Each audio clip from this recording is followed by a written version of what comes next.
It's Red Eye Radio. Gary McNamara and Eric Harley talk about everything from politics to social issues and news of the day. Whether you're up late or you're just starting your day, welcome to the show. From the Uniden America Studios, this is Red Eye Radio. Hello and welcome. He is Gary McNamara. I'm Eric Harley as we move into a Tuesday. Gary, how are you? I feel like I'm in a Blazing Saddles movie with Cleavon Little. Where are the white women? I mean, that's what the Democrats yesterday. I mean, it was like, what the heck?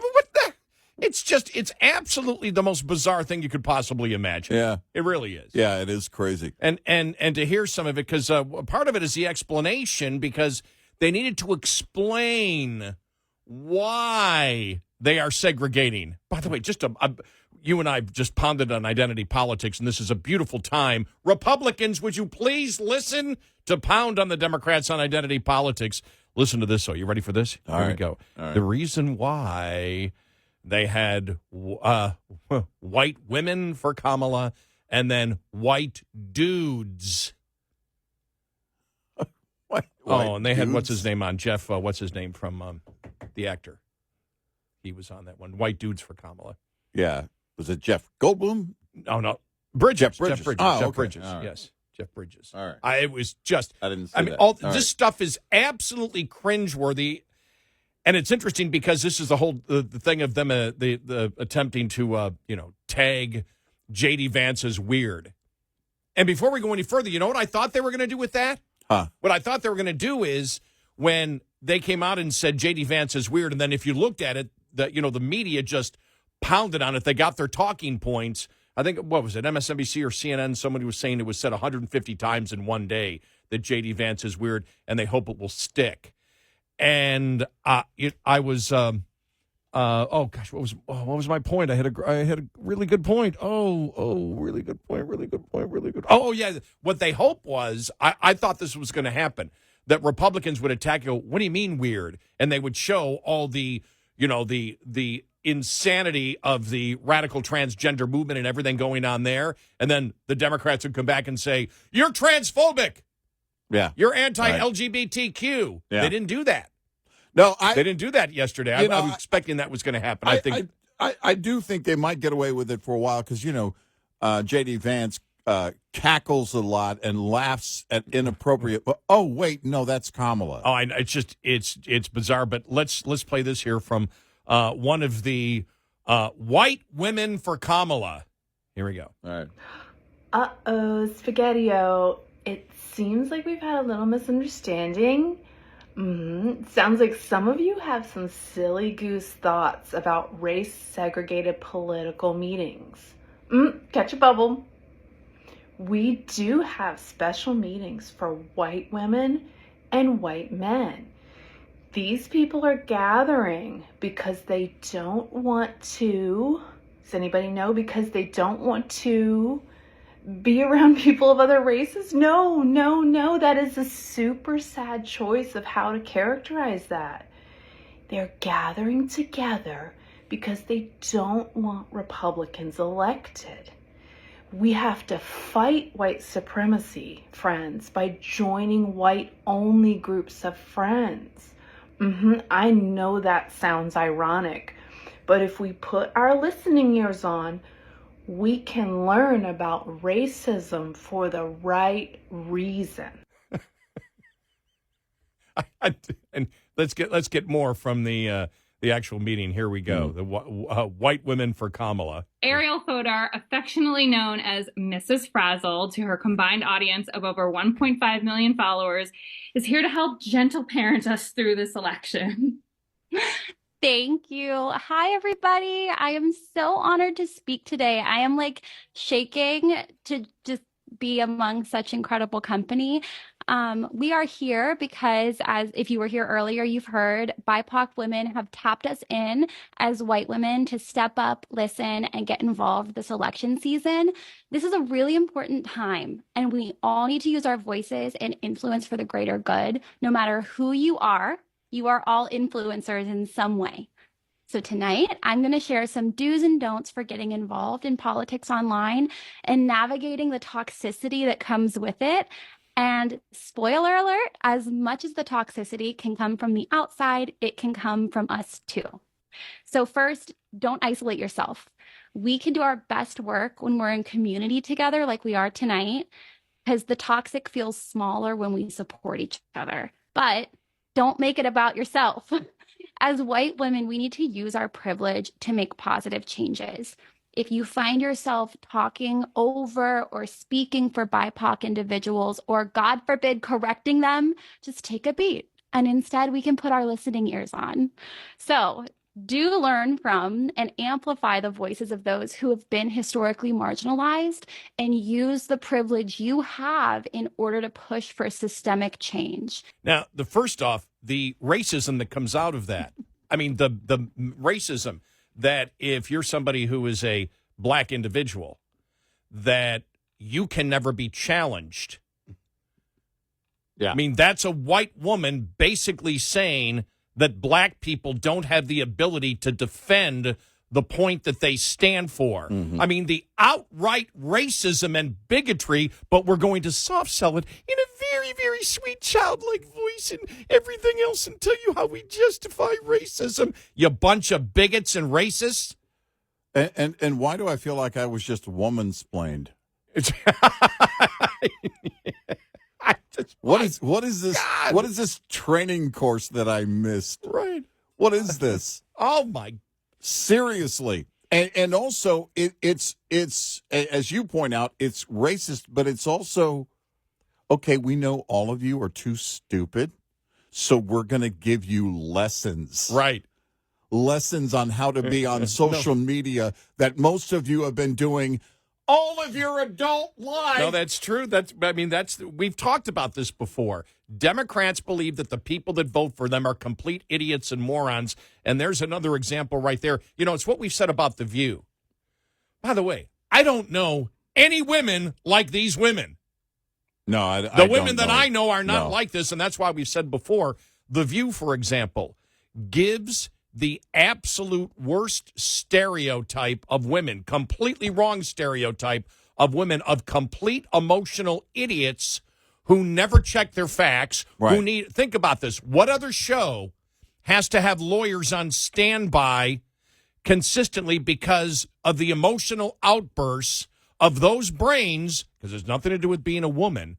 It has to do with the brains of those human beings are so unorganized and so emotional that they will blurt out at any time something that will be a complete lie and defame someone, so they need to have the lawyers constantly monitoring the show. I've never seen that, and what's the first show that really we know has publicized doing that? The show of all women, of all liberal women, that and it's the complete wrong stereotype. The women I know are strong when it comes to what they believe, are strong, opinionated, aggressive, goal-oriented, independent, autonomous. They don't need somebody to give them lessons about social media. Well, the last thing, the women that I know, well, look, I'm a man and I need to defer to you because you're a woman. Well, the women that I know, I might get a roundhouse right. At that one, don't you dare patronize me like that. Yeah. Patronize me. Mm-hmm. Patronize. Tomato. Exactly. Don't you dare do this. We're women, and you got to be very careful. You can't. What it's embarrassing. The racism in it, though. It sounds like satire. It sounds like a bit. What we just heard sounds like a bit. Well, you know how you know it's That's bad? how bad it is. You want to know how it's bad for them? Because if Trump is talking about what he believes, or any Republican is talking about what they believe on the issues, Democrats will never repeat it. Right. If you look at social media yesterday, who are the people that are posting? Where do you see the vast majority of posts on both the white dudes for Kamala and the white women? Sorry, I can't get that out of my mind. Cleavon Little for Kamala. White dudes for Kamala and white women for Kamala. Who's posting it? Conservatives, Republicans are. It's Oh, all yeah. over the place. Oh, They're like, yeah. this is gold. You think this is working? This shows women as weak and bigots and racists. Now imagine they have T-shirts. Tell me what white dude is going to wear a T-shirt that says "White Dudes for Kamala"? Wearing the T-shirt is racist. White dudes for Kamala. Wow. Whites for Kamala. Imagine that. Put that on a baseball cap and wear it somewhere. See how many questions you get immediately. You ready for the Jeff Bridges part? All right, here we go. It's just they have no self-awareness. None. No self-awareness. No. Here's Jeff Bridges because he was invited here. And this is just it's actually born. You can tell he doesn't know where to go. Here we go. Okay, we got to start again here. All right. I can't hear myself, but that's okay. We can hear you. Oh yeah, okay, great. Okay, good. So great to be here, Ross. I gotta laugh because I accepted the invitation. I was brought to the party not so much as being white, and I certainly am, but because I'm a dude, So a friend sent me this email today with your hat on there, and I said, "Oh, I gotta have one of those. I qualify, man. I'm white, I'm a dude, and I'm for Harris." All right. My God. And the best point that was brought up yesterday, and it was brought up by a number of writers, and I think Charles Cook on National Review, I saw him say something about it. I think Matt Walsh did also, and it's what we talked about yesterday. Everything for Kamala Harris is media-driven.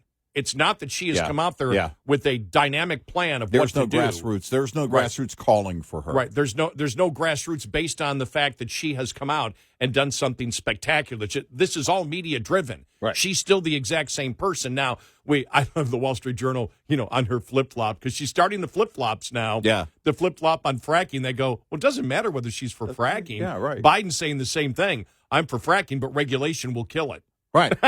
Exactly. I'm personally for fracking, but if it contributes to climate change, then I'm not for it anymore. Right. I mean, it's the most bizarre thing, but I'm telling you, this is, if you ever want, and Republicans, stop being stupid, and have a long-term plan. I don't mean just for a week. Because sometimes, you and I talked about this. You've seen that Democrats here for the last week have promoted Kamala Harris and completely reversed 180 degrees what they were saying about her a week and a half ago. Mm-hmm. Completely reversed. Mm-hmm. But they're all in unison, and they constantly pound it. We've said this about Republicans. Republicans, for some reason, believe if they come out one time and say something, well, that's enough. We've covered it. No. You've got to pound your message day in and day out, and you never stop with that message day in and day out. If you want the evidence of identity politics of the Democratic Party and how they segregate and how the identity politics that they practice is racist, you have a perfect example and a starting point to jump off on from everything that has happened today with the white dudes for Kamala. Mm-hmm. And I just can't get it out of my mind, Blazing Saddles. Gene Wilder pulls them out. Where are the white women? The Blazing Saddles white woman moment for the Democrats yesterday, just absolutely bizarre. Yeah, it is bizarre, and it's also an act of desperation. Well, on the day that they try to accelerate and amplify that J.D. Vance is weird, which is weird to begin with because everyone is on the right. Everybody is attacking Kamala Harris in her own words, mm-hmm. and they're going after the vice president saying he's weird. Right. Yeah. It's just wow. Well, and it's part of this again. It's part of a really bizarre effort, but it's also an indicator that they have no direction in the campaign. Tell me who's running. Honestly, tell me. You saw everybody on the endorsements. Endorsements are one thing. To come out and say, I endorse her is one thing. And you'll see a few of those people, maybe all of them eventually do a campaign stop. for her. But who's running the campaign? Where is the energy inside the campaign? Where's the momentum inside the campaign? Well, one very big indicator of a lack of momentum was her jumping on the whole Supreme Court thing after Biden put it out. Then she came out later in the morning. Her campaign comes out. Yeah, me too. Did you get Way to lead from behind, man. Well, the first thing is, why didn't she come out with it? Why was Exactly. Because, well, number one, that was a dud. Well, it was never going to go anywhere. But I mean, if you believe that this was going to be a big effort, there are two ways to approach it. You know it's going nowhere, and it's like, okay, let the president do his thing while he's still president. That's going to be part of his legacy building. I think his legacy is already built, by the way. And she just stays out of it because you say, oh, I don't have to get on board with that because it's going nowhere. Or all of a sudden the president does something and it's like, oh, yeah, me too. There's no leadership. That right there showed me that they've got nothing going on. Because by now, my campaign, if I had just started, if it were just a week and a half, 2 weeks old, my campaign would have a list. These are the things we're going to accomplish when we win. And she's got nothing. She's got nothing. You can go after J.D. Vance all you want. You can go after Donald Trump all you want. Donald Trump's a known quantity. I think that's a big part of it, is that the toxicity against Donald Trump, they don't want to make him a martyr, so they go after J.D. Vance. Sorry, that's a big yawner. 866-90-RED-EYE. This report is brought to you by Shell Rotella. With advanced synthetic technology, is designed to help keep your rig running with more mileage and less maintenance. On a hot summer day, the last thing you want to feel is a blast of warm air when you turn on your air conditioning. A malfunctioning AC system will leave you uncomfortably shifting in your seat. Not to mention, it can affect the safety and performance of your entire vehicle and your productivity. Keep your AC system running smooth and your deliveries on schedule this summer with the following maintenance tip. Replace your cabin filters at least once a year, as dirty cabin filters are possibly the most common cause of AC system malfunction, or worse, failure. Replace your cabin filters more frequently if you operate in a dirty or humid environment. We'll be right back with more Red Eye Radio with Eric Harley and Gary McNamara.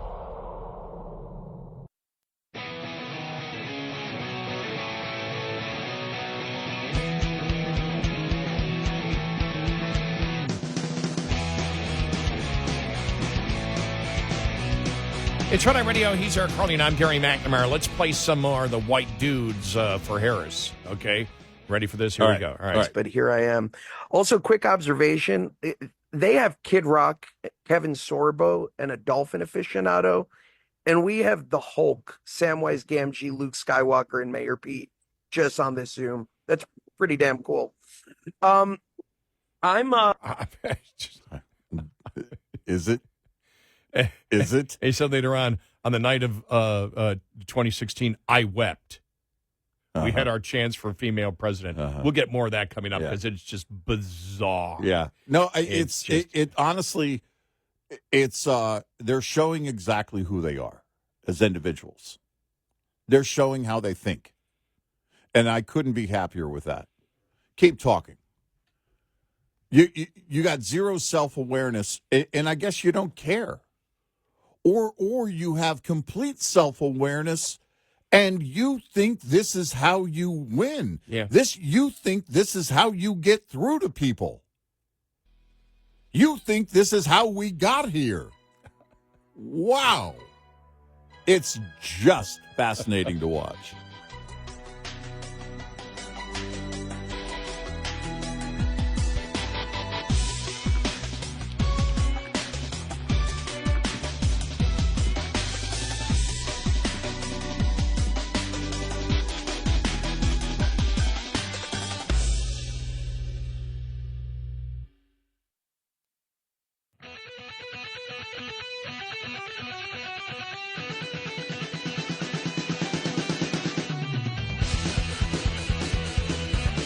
You're listening to Red Eye Radio. from the Uniden America Studios.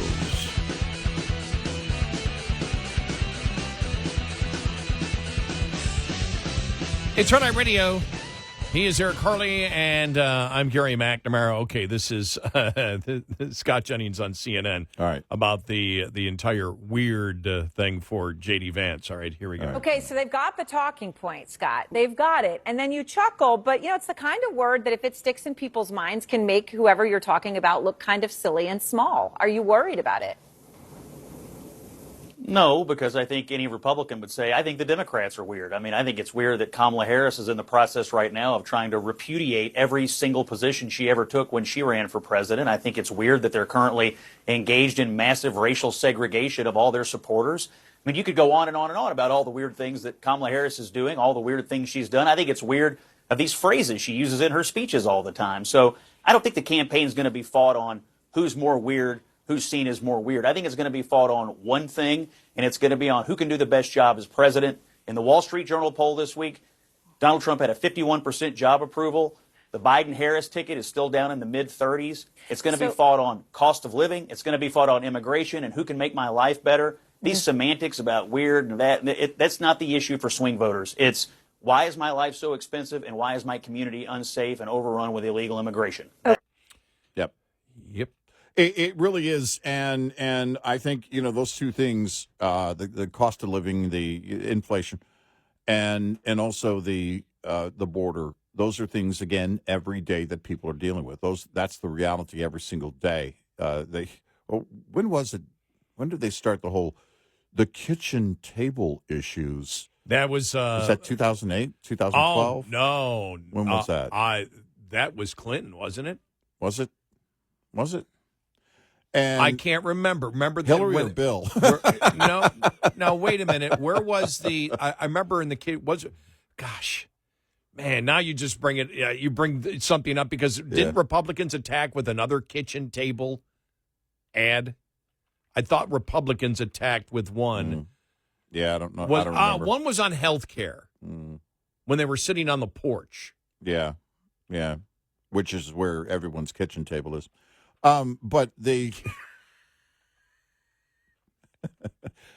whole well, remember? Hey, listen, I'm in Texas. We'll put our kitchen table on the porch. We don't care. Let me see. Was it kitchen table? Remember water cooler? Mm-hmm. There was water cooler. We need to talk about. Did they talk about the debate around the water cooler? And I think Seinfeld even did a bit because that had come out of the 90s. He goes, nobody gathers around the water cooler. Right. Well, after COVID, nobody has a water cooler, and it's. It's all these things, and now if you were going to try and bring that kitchen table thing back, you would say, if you're a conservative, you can't afford the table. You can't afford the food. You can't afford the rent where the table is supposed to be.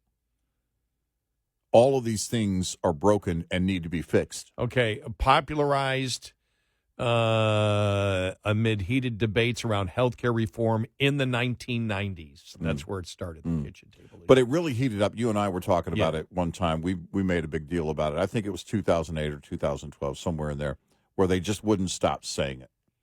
And here's the thing.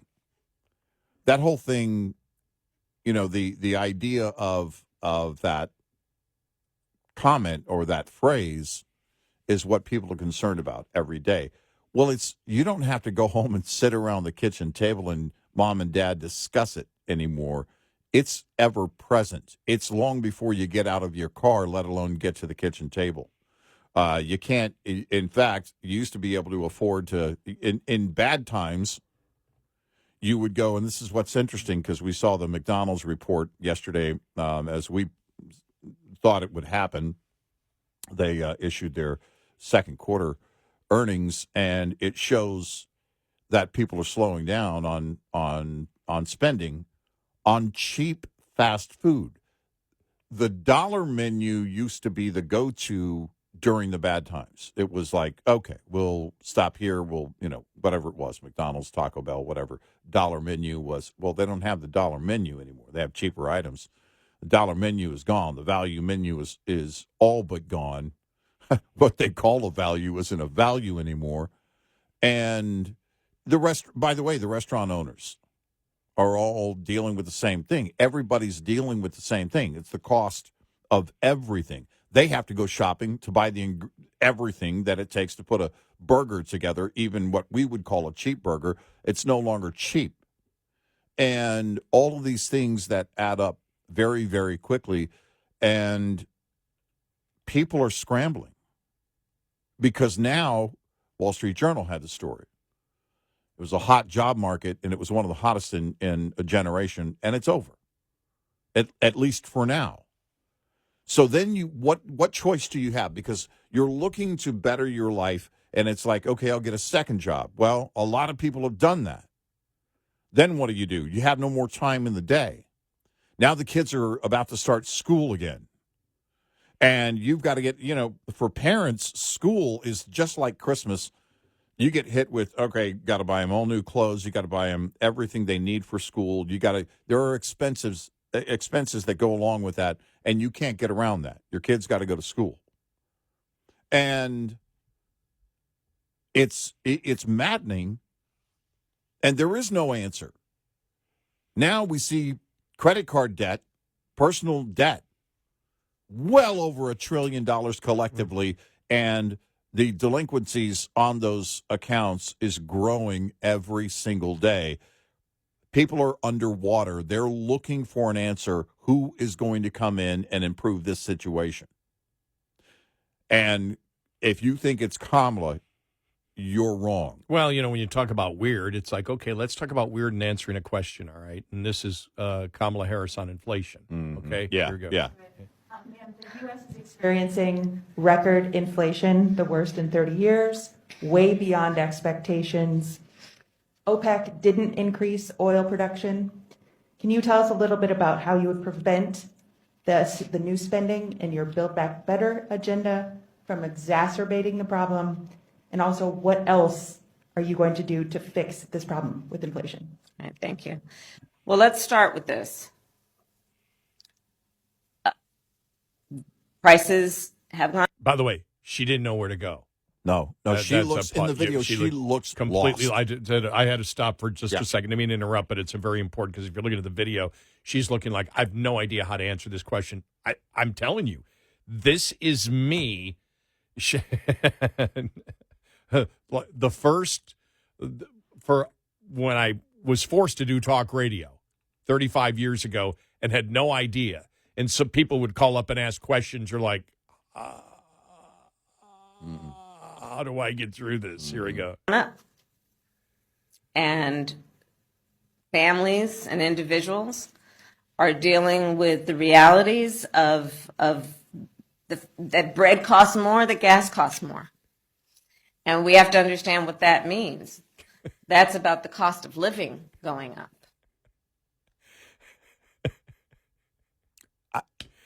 She simply repeats what the question was. Inflation is going up.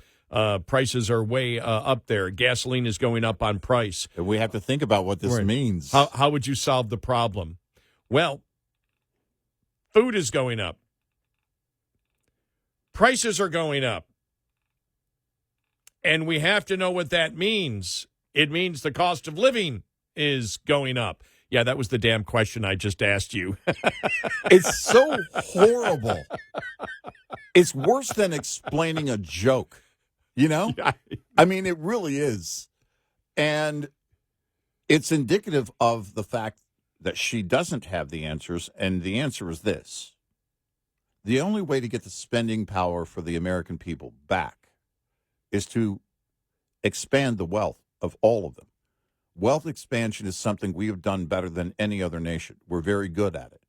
And we decided that we were going to put all of these measures in place and mandates in place and spending over the top that didn't have to happen, that brought us here. And now the only way around it is to go back to doing what we have done for ages, and that is to mine stuff out of the ground and put it into the marketplace right away. Oil, natural gas. Get off of these mandates. Get off of this this madness that we're going to save the planet and the planet's going to end in 10 years. Wealth expansion is the only way to get the buying power back, because if you think prices are going to come back down to where they were pre-COVID, you're wrong. It's not going to happen.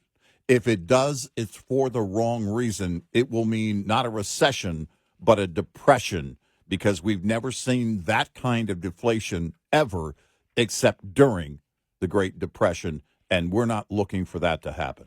If I was J.D. Vance, and I know that he went after Kamala yesterday, here's what I'd say about the whole weird thing. I would confront it. So the Democratic Party thinks that how they can win this is by calling me weird, and then just go through his history. Well, if weird is serving in the United States military, then I guess I'm to help protect the country. I guess I'm weird. If it's about being in business, I guess I'm weird. If it's about, I go, and that's what I would use that and go. But when you look at where she has stood before, you know what weird is? Weird is when you have an open border and you claim that it's secure. That's weird. When you lie and gaslight to the American public when they obviously know that you're lying and gaslighting to them, that is weird. Defunding the police, her belief that we should get rid of police officers, that's weird. Her belief that we can run the grid on solar and wind, as the administration had come out with until they finally, went for nuclear, that's weird. You want weird? The belief that men should be playing against women in sports. That's weird. You know what else is weird? That the belief that a man can become a biological woman if the man says so. That's weird. And then you just keep going on and on and on and on. You just bring up every one of their policy positions and pound on it because they can't win the argument. And you could see on CNN that she was all excited. I can't think of the anchor's name there. When she was talking to Scott Jennings, they came up with a name, and if it sticks, it's like they're just happy that they're name calling. Yeah, right. No, I mean, it really is. It was such a bad place that they were in with Joe Biden being the presumptive nominee. Now they think they can get back to it, and they're trying to create this false sense of euphoria, and the only euphoria that is built is that they're getting back to their hatred for Trump. J.D. Vance. It's weird. Yeah. What's weird is you guys are going after number 2 on the ticket and not Donald Trump? Right. Oh, maybe that's because you're afraid of making him a martyr. Maybe that's because you're afraid you've seen exactly how it's gone down. Everything thrown at him only made him bigger and stronger. His following grew. And now, after the attempted assassination, everybody understands what this is and how that toxicity can be absolutely the worst thing you can engage in. And you can't have that. See Biden yesterday. The speaker says it's dead on arrival. He's dead on arrival. What? What did you say? He's dead on arrival. Like Mike Johnson's dead on arrival. Didn't even make any sense. It was like, but most people aren't going to be paying attention to that anymore because now it's Harris versus. What he says really doesn't mean anything anymore. That's why when the whole Supreme Court thing, the SCOTUS thing of term limits and everything else. By the way, I saw that 89% of Americans believe in term limits for Supreme Court justices. I believe that would change when you tell them, well, that would mean immediately if you had term limits that the 3 conservatives would go. Yeah. I think Republicans would change their mind on that very quickly. Of course. But the fact is it's not going to happen. Nope. No, it's not going to happen. And it's just, to me, it was actually a thing to change the topic. But it didn't seem like even the media was that concerned about it. No. It's like, okay, that's not an issue. No. Because they know it's not going anywhere. 866-98-RED-EYE. Coming up, more with Gary McNamara and Eric Harley.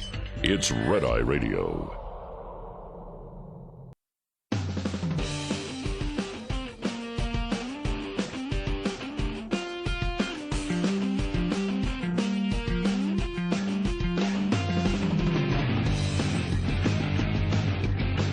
It's Red Eye Radio. He is Eric Harley, and I'm Gary McNamara. Talk about the New York Times and their article yesterday about Kamala Harris and the videos touting the progressive policies that she believes in is imperils the campaign. Well, yeah, because it's what she believes. Right. This is who she is. You're not going to change the nature of who she is. And I don't know. Again, at some point, she has the parade has to clear, and she has to talk. She has to promote herself. Everybody else promoting her is one thing. She's got to get out there and tell the people what she believes for those who don't already know. And it's not going to be good.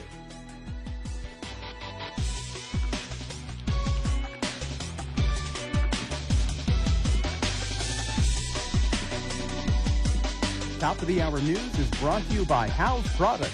Visit houseproducts.com. This is Red Eye Radio on Westwood One.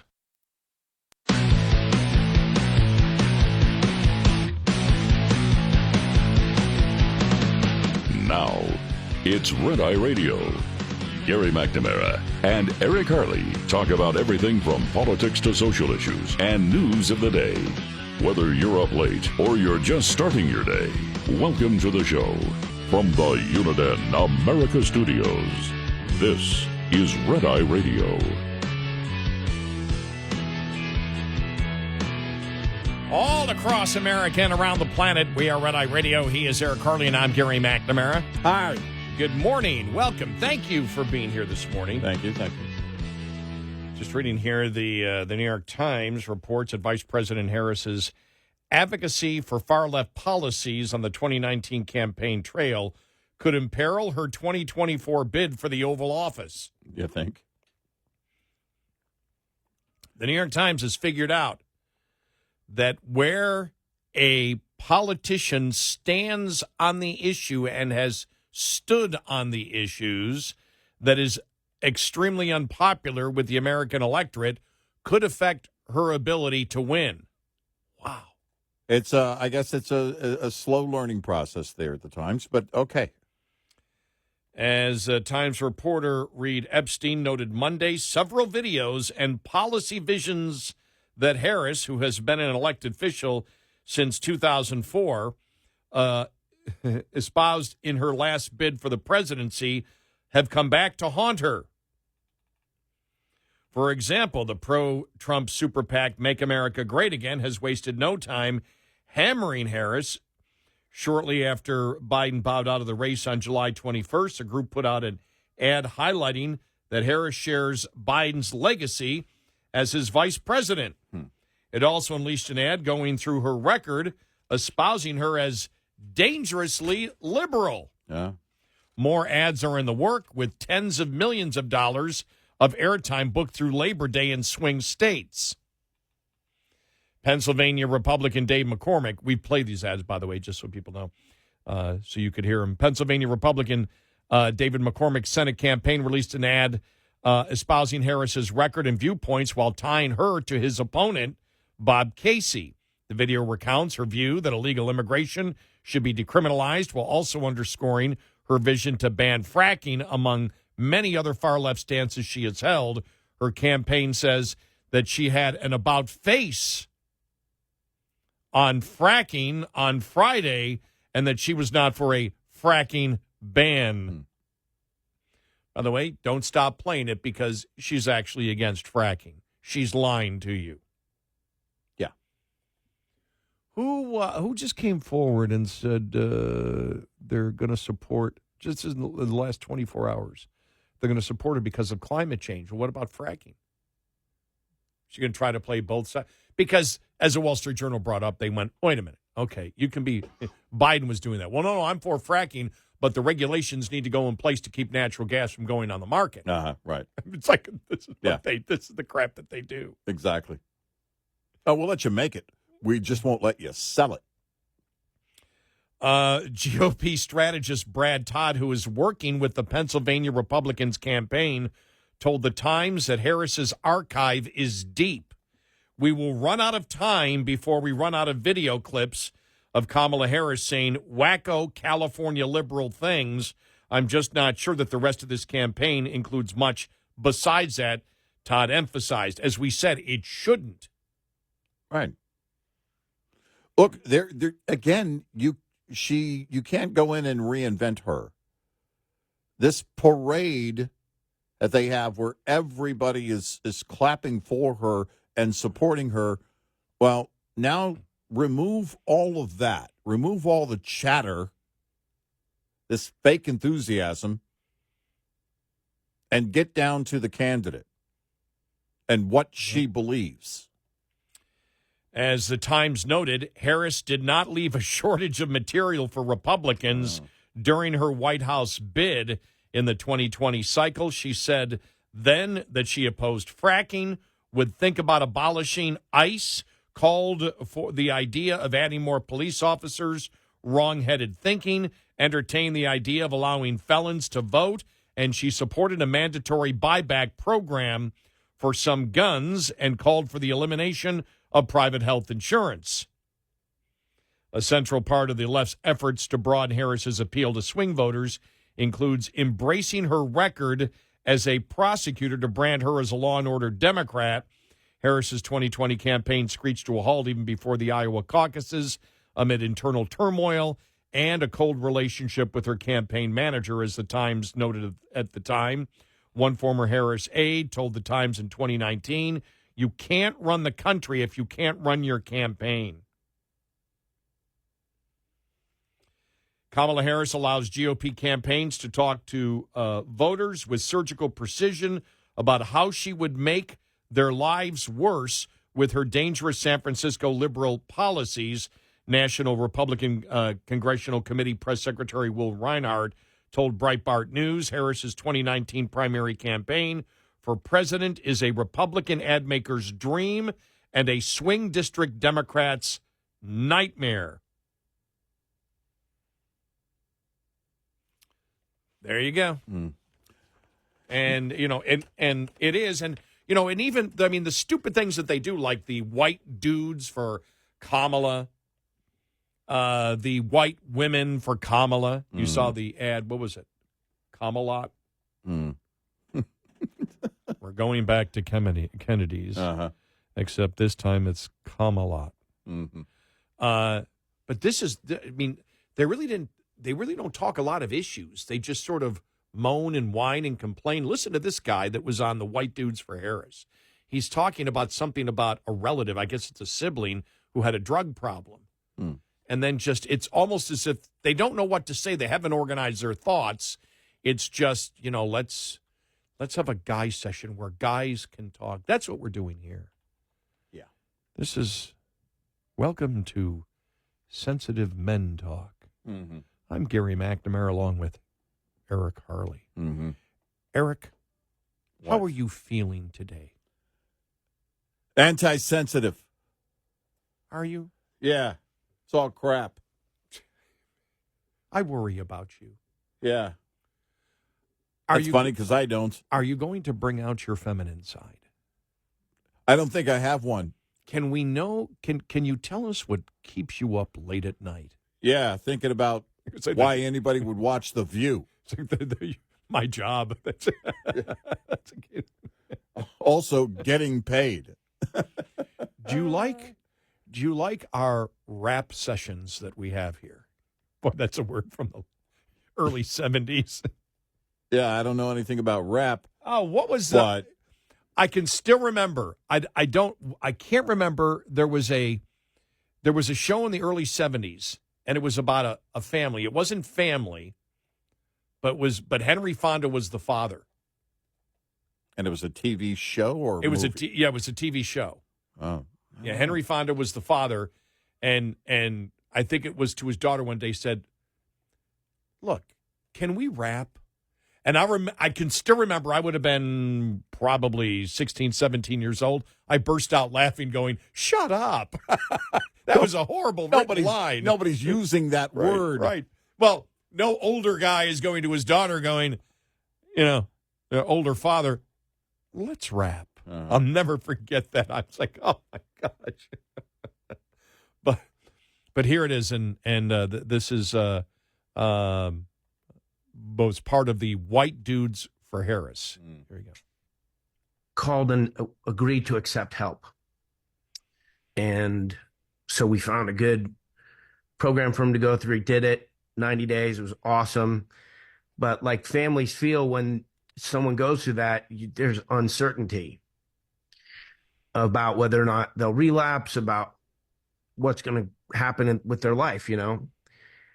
And after about, 2 or 3 years of him regularly coming, he had moved back to be with my dad on the East Coast, but regularly coming back, and you'd kind of be like, oh, do you have work? Like, what's going on? He was always coming back to be with his men's group. I think they had more than white men in that group. So, but the idea that men can gather to talk about how we feel, interesting, powerful concept. And the other side, they try and take everything that's good about us and demean it. Kamala Harris smiles. She laughs. She dances. She has joy. She's alive. And they try and ridicule her for that. I'm sorry, what was your point? We keep going back to movies, planes, trains, and automobiles. Have a point. She laughs. Finish the sentence. During inappropriate moments. Oh, my God. She smiles during very serious moments. Welcome to Red Eye Radio and Men's Talk, a place where you can be sensitive and we can talk about our feelings. Yeah. All right. How are you feeling today? It's none of my business. 866-90. No, don't call. I don't want to know. I don't. Yeah, we don't care. Get over it. Get over it. Seriously, get over it. Are you feeling joyful? Yeah. I've been so alone, and this is therapy, just talking to other men. Yeah. I'm sure that's going to take off like wildfire. I'm sure that's going to be the trend. This is why they don't have a male version of The View. Guys would look around and going, okay, what else? This guy needs to be on. They need to have a liberal male version of The View. Well, liberal men like this talking. Well, here's the thing. When you go fishing, you go hunting, when you go play golf. Now, I know you can talk during golf. You can talk during fishing. You can actually talk during hunting. You probably shouldn't. But there are moments where, all right, you're going to stay quiet. And there's a reason that guys kind of gravitate towards that. It's because we got nothing to say. Man, you were so quiet in the deer blind. Yeah, what was I going to say?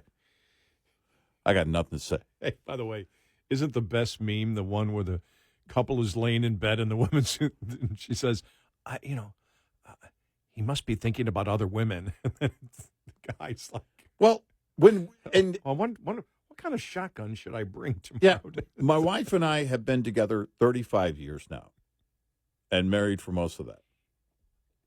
And the other day, we were just driving along, and we pulled up to a stoplight. She goes, hey, what you thinking about? Because it was just quiet, just real quiet on the weekend. She goes, what you thinking about?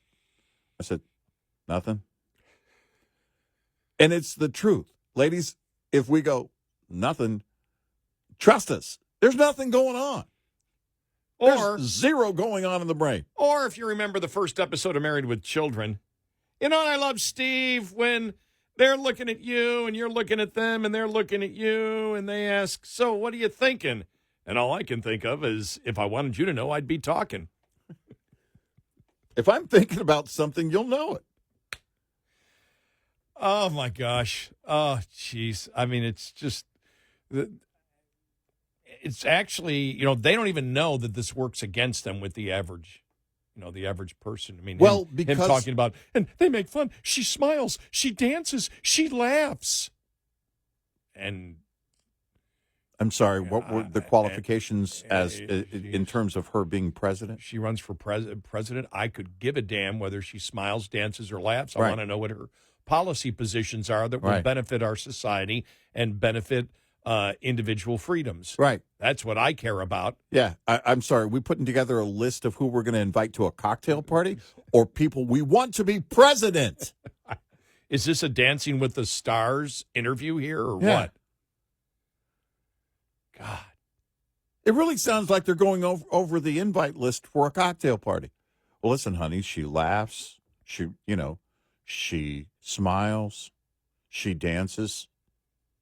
He's definitely, if that's important to him, he's definitely not a dude. They need to redo that definition of a dude if these are white dudes for Harris. Yeah. Right. So. What does she want to do as president? Maybe you mentioned that. Wow. 866-90-RED-EYE.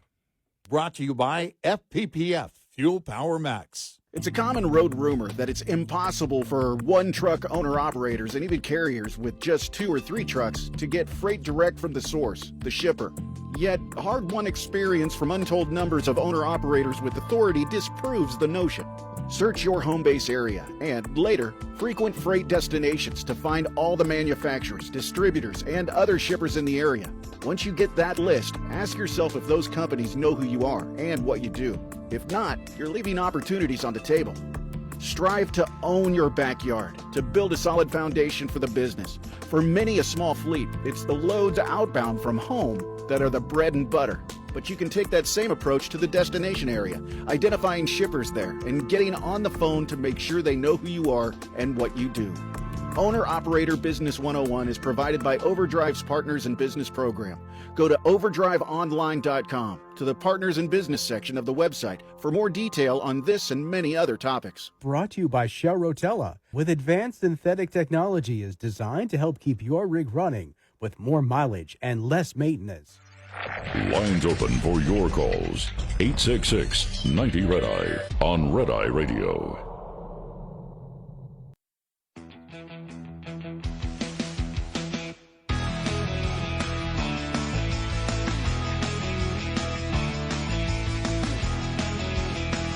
It's Red Eye Radio. He's Eric Carly, and I'm Gary McNamara. I'm just telling you, I mean, whether it's the white women for Kamala or the white dudes for Kamala, they sound, we've talked about this before, they sound like children who are completely ignorant on everything. And this one, I played a bunch of times and been trying to find out if it's legit or not. It says in partnership with the League of Conservation Voters, and it's on X, it's called Gentle Parenting of Big Oil Companies, and headline, This White Woman for Harris Leader is the Most Insufferable Human Alive. It's settled. I listen to this and go, it can't be that bad, but then I listen to some of the white women for Harris and the white dudes for Harris, and that sounded like a parody. Yeah. It sounds like it's a parody from the Babylon Bee. Listen to this one here on climate change. Now it's going to be interesting because Kamala has now said that she's not against fracking. She's lying. Yeah. But listen to this here. Hi, friends. It's time to share the Arctic now. Your turn is all done. Got it, got it. I know you like when people share with you. Well, you need to share the earth with everyone, plants, animals, and people. The White House had to take special action to protect 13 million acres of land in the Alaskan Arctic because the Arctic is a super special place. Yeah, people need gas for cars these days, but there are more respectful ways to do it. All taking things from super special places hurts nature. So let's turn your choices around and find ways to help the earth instead. Did you know places like the Arctic need to stay cool to keep our planet the right temperature?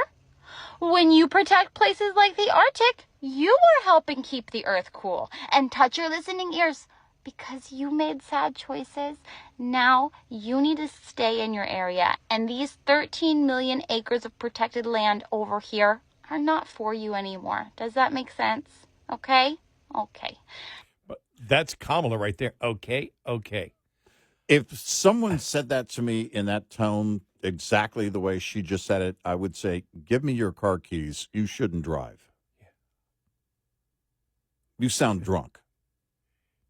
If you want to know the difference between conservatives and liberals, it's right there. How you discuss things, how you bring facts to the table in order to justify it. This is just, she's sounding like a child talking to a child. Yeah, that's what I was telling you during the break. Yeah. They are children, and they think they're talking to other children. That's who they are mentally. Wow. And that's not going to change.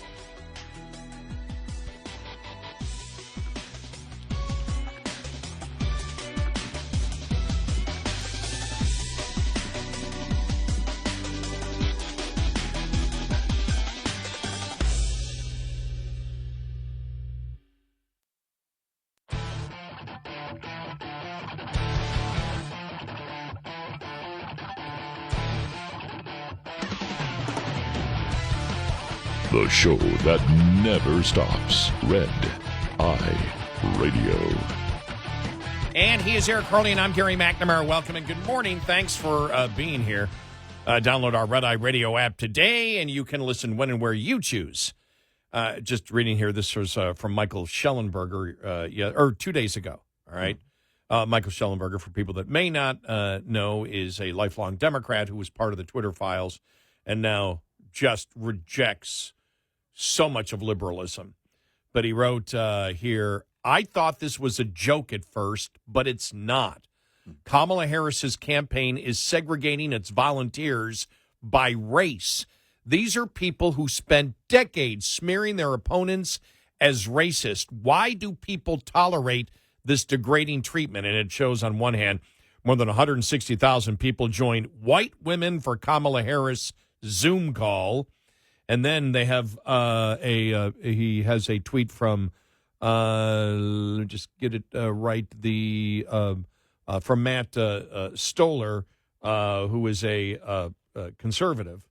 He's a research director of the American Economic Liberties Project. And he writes, I got randomly put into a White Guys for Harris WhatsApp group and then was almost immediately thrown out after I said, a whites-only group? This is nuts. That is apparently common now. And that's why I call on the Trump campaign and the Republicans. What are you, nuts? They're handing you their racism. Yeah. Use it. Long-term marketing campaign. The racists are the Democrats. They prove it to you every single day. And it's funny because like the last week and a half, we've really been on this.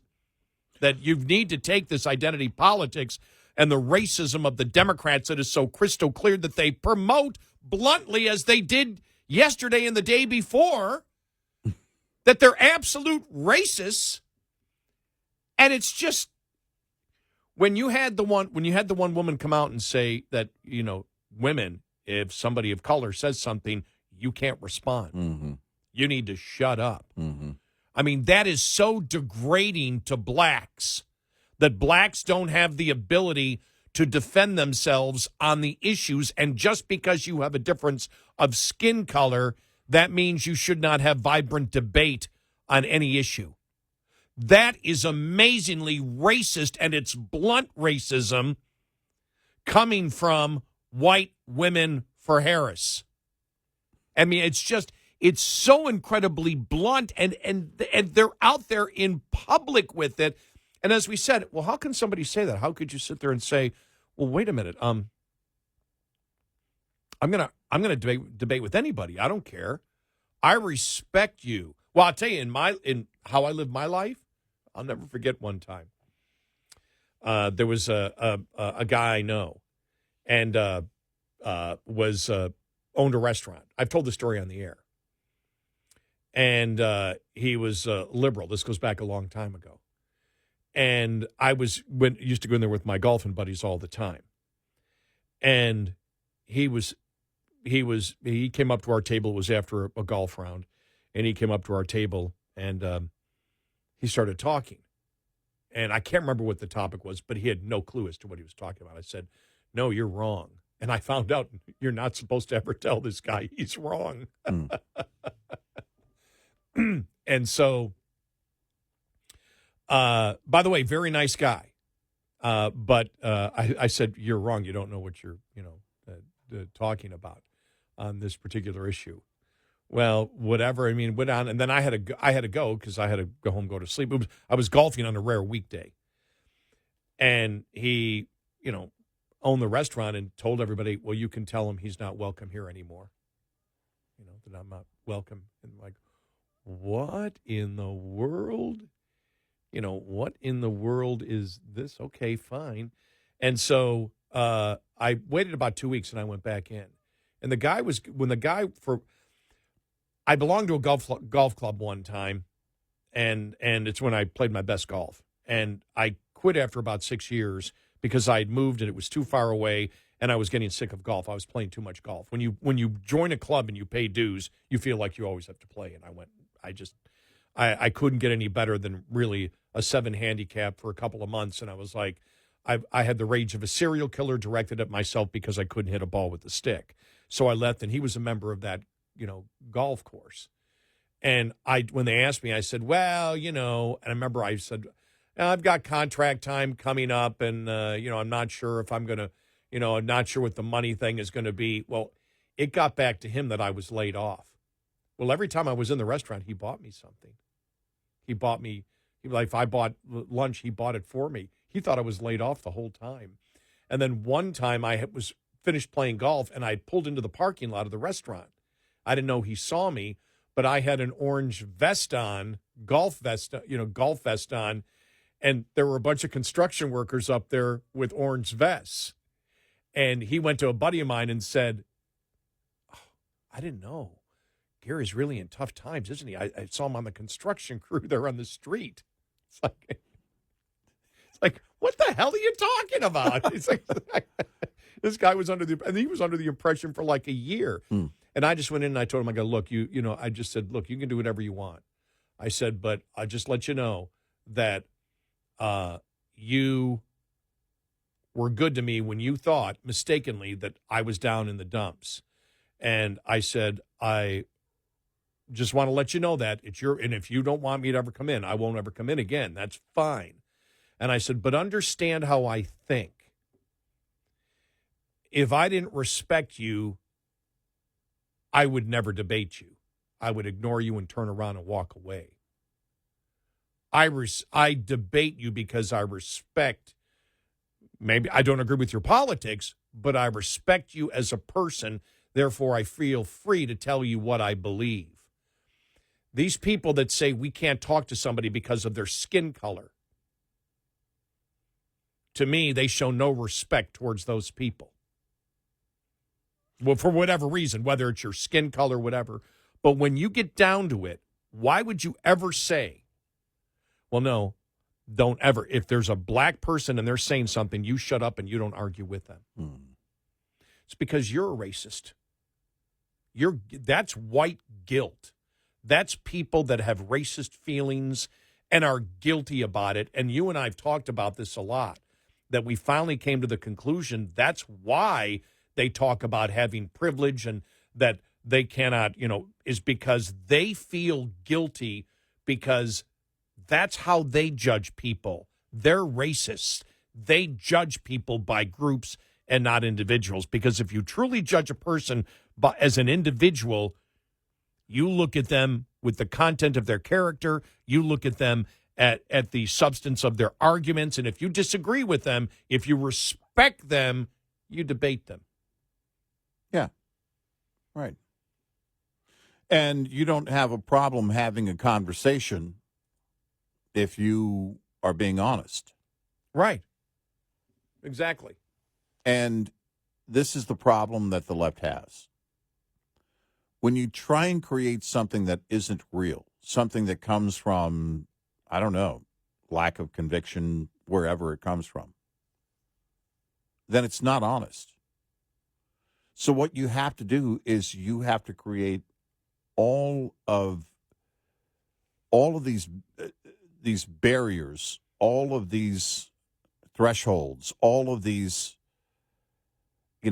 rules to make sure that you don't come off as this or you don't come off as that. When the fact of the matter is that kind of thinking is disrespectful to anybody you're going to have a conversation with. If they're an adult, they're going to have an opinion. If you're being honest about your opinion, tell me what the big deal is in that equation. And you can expand it to Kamala Harris, too, as Schellenberger writes here. Democrats who support Harris appear to think that her being a half-black woman makes her a unique and gifted politician. But Harris is the opposite of unique. She rose to the top by conforming, not standing out. Nor is she gifted. Throughout her political career, Harris hewed to the demands of Democratic interest groups and the political consultants who serve them. She inherited the political machine created by her former boyfriend, Willie Brown. As a result, Harris has avoided facing substantial competition, and the one time she did in 2020, voters resoundingly rejected her. Despite this rejection, Harris was handed a position as vice president in what was widely perceived as a strategic move by Biden to put a black woman on the ticket, holding Harris to low standards. And the same thing with these the white women for Harris. I can't believe it. I feel so stupid saying white women and for white Harris. dudes for White Harris. dudes for Harris. But the same thing when she says, well, you can't argue with blacks. You're treating them with a lower standard. We're not going to argue with them. They can't handle it. The bigotry and racism is so incredibly blunt. And as he writes here, holding Harris to low standards reflects the soft bigotry and patronizing attitude of Democrats towards minority. Because the party has essentially coddled Harris, she has not been forced to grow as a leader in ways she might otherwise have been forced to. That Harris is now consolidating support as Democrats' best hope of defeating Trump points to a major legitimacy crisis for the party, as well as the media and the federal bureaucracies that are so aligned with it. It was only possible for such an unpopular candidate to gain the party's support because since 2016, Democrats and the mainstream media have gone to extreme lengths to subvert democracy in order to target Trump.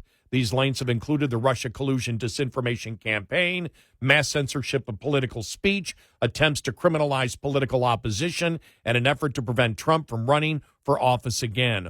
All these activities have eroded the legitimacy of the state, the media, and the party. Their legitimacy depends on public confidence. This confidence diminishes when these institutions so transparently undermine civil rights, fail to meet citizens' needs, and operate without integrity. The war on democracy, led by Democrats, the press, and the deep state. In this way, by the way, you know why he can legitimately use deep state? He saw it in the censorship of Twitter and the FBI. And remember, he's a Democrat. Ultimately helped Trump gain support. At the same time, it has left Democrats without good options to defeat him by favoring woke, racial politics, racist politics over a substantive political platform, and by selecting nominees in an anti-democratic process for 3 presidential elections in a row. Democrats have been left with an extremely weak candidate. By constantly showing bias over 8 years, the mainstream media has lost prestige and is no longer in a position to shape and manipulate public opinion in favor of Harris. And by weaponizing government against Trump and his supporters, federal agencies inspired hatred and distrust among many members of the public who may view Harris as the anointed figurehead of this broken deep state bureaucracy. That's from Democrat Michael Schellenberger. Wow. But the bigotry that he brings, I'm so glad he brings it up. The bigotry, the racism that Democrats bluntly show, to me, is unparalleled by any group in 2024, where they are right now. And he calls it soft racism, and I know what he's trying to say, but the fact of the matter is it's blunt. It's blunt. If you're looking at it for what it is blunt. I'd also correct him in that she wasn't rejected in 2020. She was rejected in December of 2019. She didn't make it to 2020. So those are the things, and I have great respect for Schellenberger. I do. But those are the things that you look at, and there is, again, where was the calling for her? There was a greater calling for Newsom, but the polls showed he was behind her. Yeah. But there was a greater calling, and it was from California Democrats. It was loud, but it wasn't the majority of people, as the polls ended up showing. So where was the calling for her? Where was the grassroots calling for her? Where is this, she needs to be president because? There isn't any. There isn't any, no. There isn't None. any. It doesn't exist. No. It's zero. And the Democrats know this. So we're back to the game of the Democrats knowing something and the liberal media knowing something, but then putting on this, fake smile that everything is fine, just like they were doing with Joe before they finally had to admit after the debate that he's not capable. She's not capable either. 866-90-RED-EYE.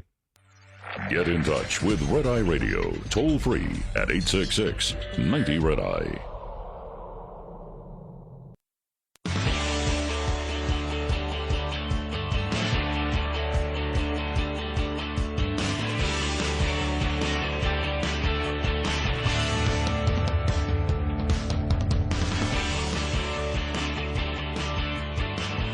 It's Red Eye Radio. He's Eric Carly, and I'm Gary McNamara. So again, we we advise the Republican Party, when somebody is handing you the fact that they're racist, you need to go and take and run with it. We have no idea why the Republican Party that has seen the identity politics, the racism, blunt and upfront from the Democrats for years now, won't attack that every single day. Yeah, right. And act as if they have to play defensive. I have no idea. You've got everything you need. You have everything you need, and you just will not go down that path, and you should.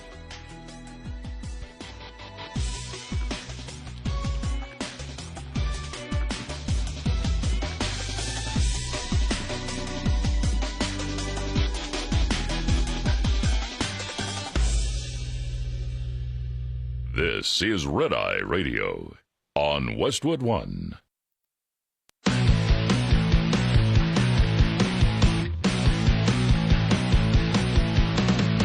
Now, it's Red Eye Radio. Gary McNamara and Eric Harley talk about everything from politics to social issues and news of the day. Whether you're up late or you're just starting your day, welcome to the show. From the Uniden America Studios, this is Red Eye Radio. All across America and around the planet, we are Red Eye Radio. He is Eric Carly, and I'm Gary McNamara. Yeah, I was just thinking, I've not seen anywhere, Eric, anywhere, because you had Seymour Hersh come out, the reporter. People may not know him. He exposed the My Lai incident during the Vietnam War, reported on Watergate, but came out and said that Biden was told, you get out or we'll hit you with the 25th Amendment, and Kamala Harris is behind doing it. Nobody, I haven't seen anyone deny that story. And the New York Post had basically the same story. They didn't get into the specifics. The Hersh story is that he was told that the vice president is behind using the 25th Amendment to get him out. Now, you would expect that there would be an outcry from the Obamas or whatever coming out and saying that's absolutely false. They might have done that. I haven't seen it in the media.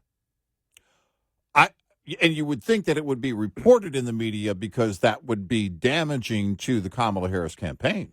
Yeah, very damaging. Because that would be the first goal would be to protect her campaign. So you would expect to hear a denial from her campaign first, and the liberal media right behind it saying, yeah, we've talked to sources and blah, blah, blah, and found that it's bogus or whatever.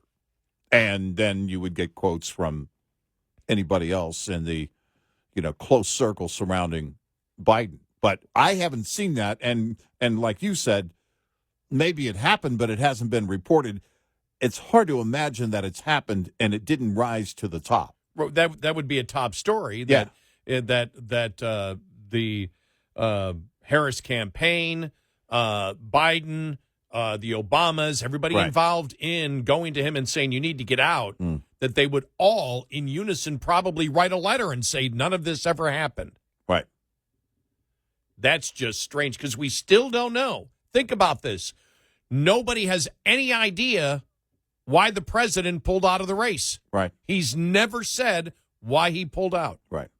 Nothing makes sense. Right. And I know their response will be, well, yeah, he did it to save America. Well, what do you mean? None of that makes sense because the White House has made it clear. He is arguably the best president to ever serve in United States history. Right. Because he got done more in one term. This is what the White House is saying. Karine Jean-Pierre. He got done more in one term than most presidents get done in 8. And it's unprecedented. And the things that he did, the American public loved. But he's getting out in order to save democracy.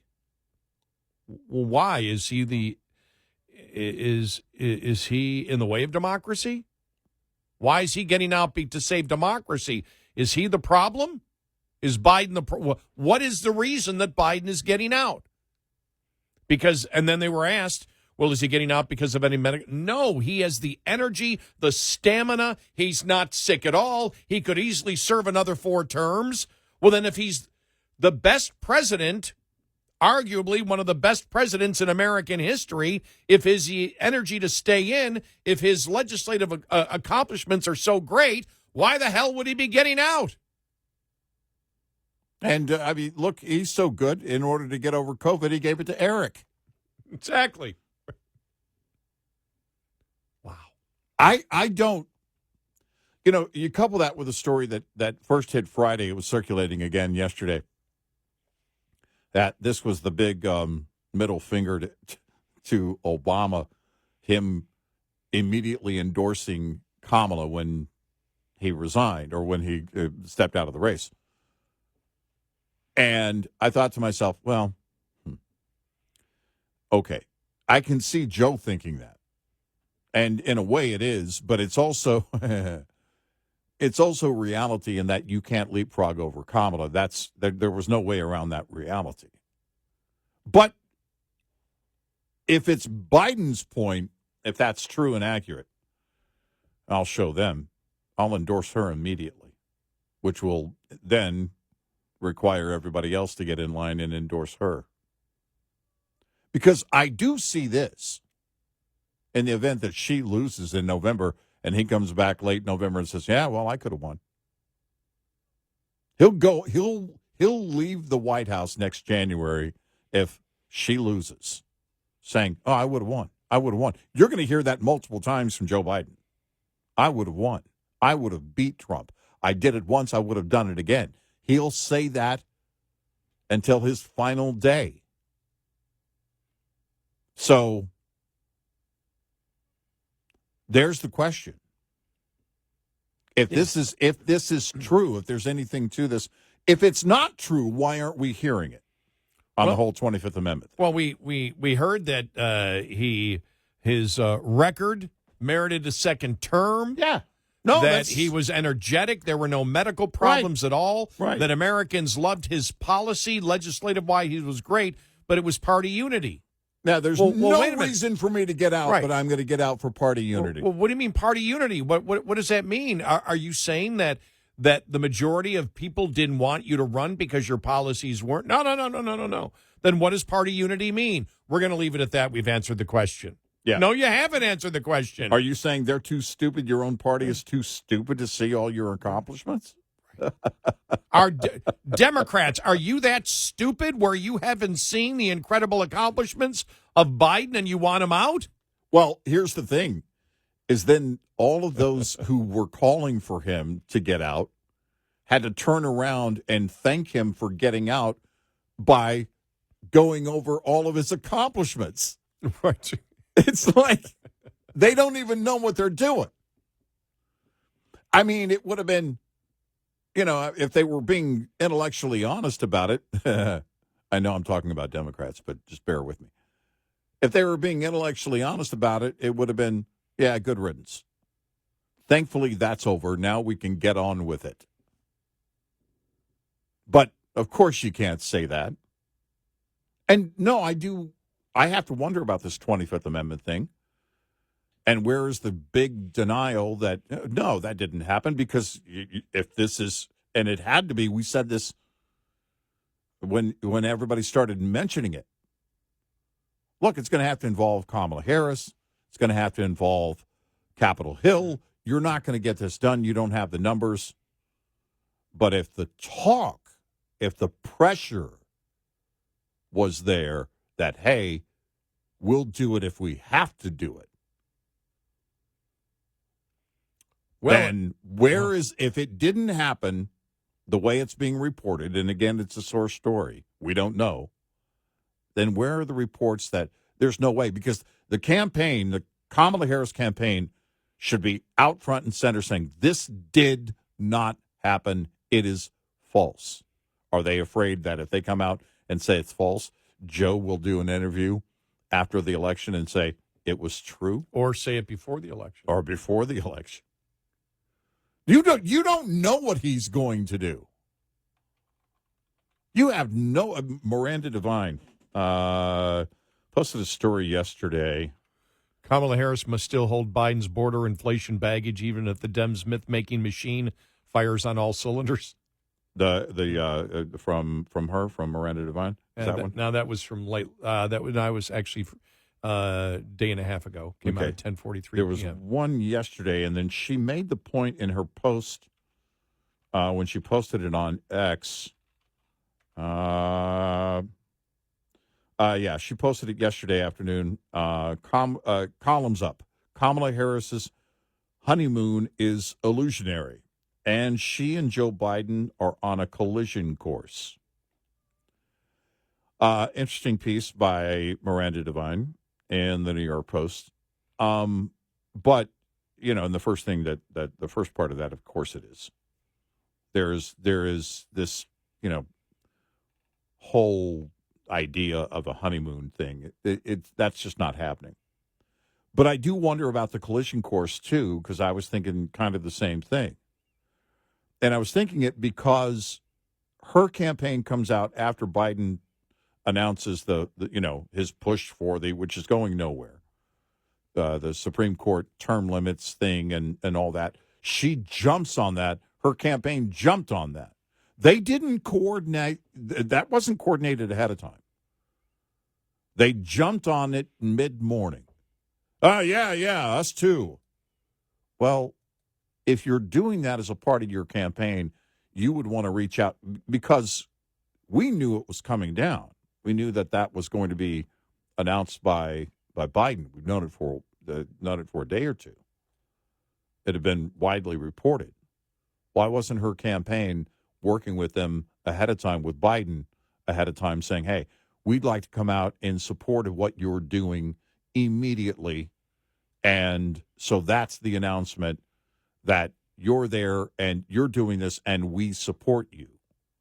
It sounded like she was jumping on a Biden bandwagon, which reeks of something, a pretty big rift between the two. Now, I can't find it anywhere. I put it in Harris campaign, 25th Amendment. Can't find it anywhere. Just one article yesterday questioning whether it really happened or not, saying, did this really happen? But they haven't commented because the thing is, if that's true, that means that Kamala Harris was willing to threaten the president. Forget about everybody else. I mean, you could include everybody else, but everybody else was fine with using the 25th Amendment to kick him out of office. Mm-hmm. And as soon as he said, "Okay, I won't run anymore," well, then, she gets the endorsement, and he gets to stay in office, which means they, including Kamala Harris, threatened to remove a president of the United States, not based on the fact that they believe he can't run the country, but that they just want to make a change, and that would destroy, their we care about democracy because, and that's the thing of that story. I don't know why Republicans haven't hit it harder, saying we need to find out whether this story is true or not.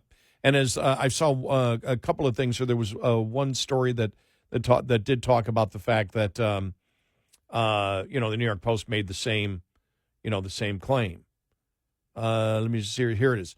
Oh, this is what Seymour Hersh said. Obama called Biden after breakfast on July 20th and said, "Here's the deal. We have Kamala's approval to invoke the 25th Amendment," a senior Washington official told Hersh. The senior Washington official told Hersh that Nancy Pelosi, Chuck Schumer, and Hakeem Jeffries were reportedly directly involved. Wow.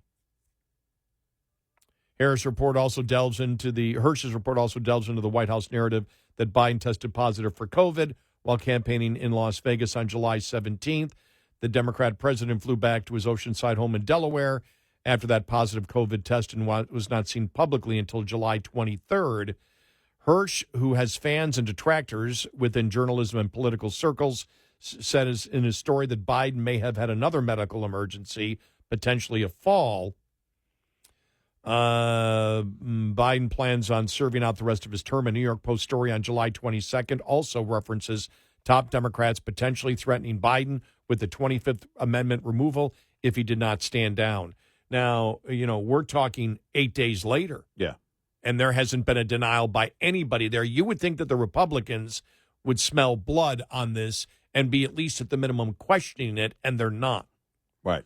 Because at that point, Kamala Harris approved of using the 25th Amendment, but they allowed somebody who they either believed was not capable of serving in office. They allowed him to stay as long as she got his endorsement. Is this what the hell's going on in the Democratic Party? That'd be a huge story. Oh, yeah. I don't know why Democrats or Republicans haven't pounded on it. You don't have to pound on it as fact. You question it over and over again, and you say, nobody has denied that story. New York Post had it. Seymour Hersh had it. I'd like to see Kamala Harris deny it, Obama deny it, Biden deny that any of this happened. Because if the Republicans already know that there's nothing to that story, then why isn't the Kamala Harris campaign out there, out front, denying the whole thing? I know. Because it would make sense that Republicans already know on the inside in the halls, they already know there's nothing to the story. But the other part of that, the biggest part of that doesn't make sense, that wouldn't fit, is the fact that then Kamala Harris's campaign should have been day one, minute one, out in front of that with a statement saying it's absolutely false, it's a lie. And remember, she hasn't done any interviews. Nope. Only teleprompter. It's funny. They're more scared of her talking than Biden's aides were him talking on public. Seriously, you're not going to win either way. Yeah. They haven't really changed anything. It's been 9 days. Yeah.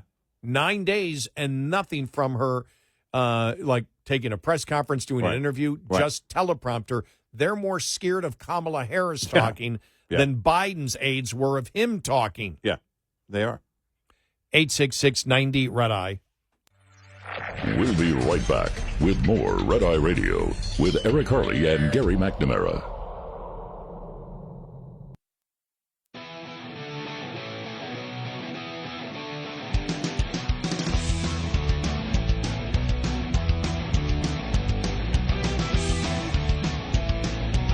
It's Red Eye Radio. He's Eric Harley and I'm Gary McNamara. I cannot think of an election in my lifetime. I mean, we saw it with Biden in 2020 when they put him in the basement for a while. Mm-hmm. But I've never seen where a campaign has begun in 9 days for President of the United States where the presumptive nominee didn't do one interview. Yeah. Or now, I'm sure you're going to see an interview coming up. It'll all be softball questions by somebody who is friendly. Mm-hmm. And probably be rehearsed. Here are the questions and everything else.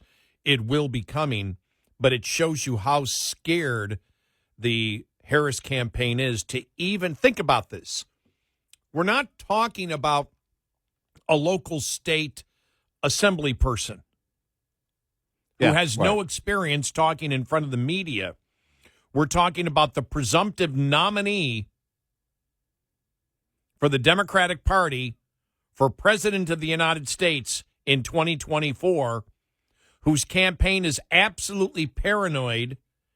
And from what we know, she does not have any cognitive-related diseases that are absolutely paranoid to put her out in public to do anything ad lib. And she's been vice president for 3.5 years plus. Yes. Mm-hmm.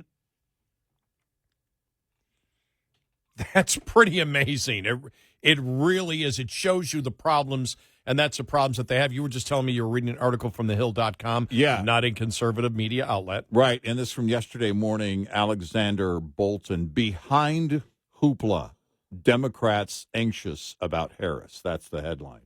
Behind the public jubilation over Vice President Harris's swift rise to become their party's likely nominee for president, Democratic lawmakers are privately anxious about her prospects of defeating former President Trump, acknowledging she is largely untested as a candidate. Actually, she was tested and failed, and faces serious challenges. And actually, they get to that point.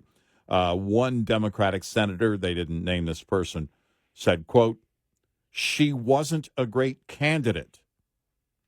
And that was referring to her dropping out in 2019 before the Iowa caucuses. And she may not be a political campaigner as good as Biden was in his prime. She's all you got.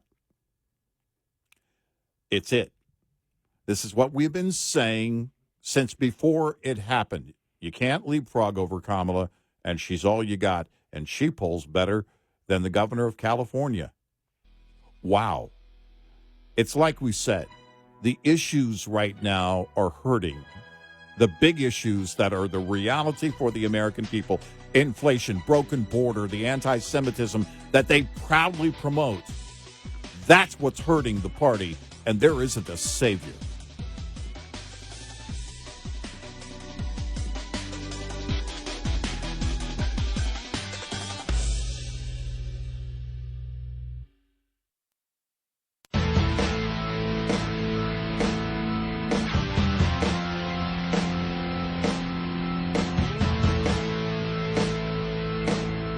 You're listening to Red Eye Radio from the Uniden America Studios. And we are Red Eye Radio. I'm Gary McNamara. He's Eric Curley. Download our app today, our Red Eye Radio app, and you can listen to our show at your convenience. That's right, because a few minutes after the show is done, it becomes our podcast. Our show is our podcast. Isn't that great? It starts all over again. Yeah. We're not going to do a separate 5-hour podcast. No, that's 10 hours a day. It's not in the cards. No, that's not happening. Not going to happen. So, all right, Ron DeSantis at a press conference yesterday, and of course, was asked about, is there new energy here to this presidential race? Governor, do you acknowledge that the presidential race has a new energy to it now that Biden is out and Harris is on the ticket? So what I will acknowledge is that you have a major attempt to manufacture excitement and hoopla around Kamala. That is clear. They are working very hard to do that. That was predicted, and I said this before Biden dropped. I said they are trying to get him out. The minute he's out, whoever is there, you're going to have a massive media campaign, hundreds of millions of dollars worth, to try to provide glowing coverage with that. So that dynamic has clearly changed. But the reason why they were after Biden so much wasn't because they didn't like Biden and they liked Trump. It was because they thought Biden was going to lose.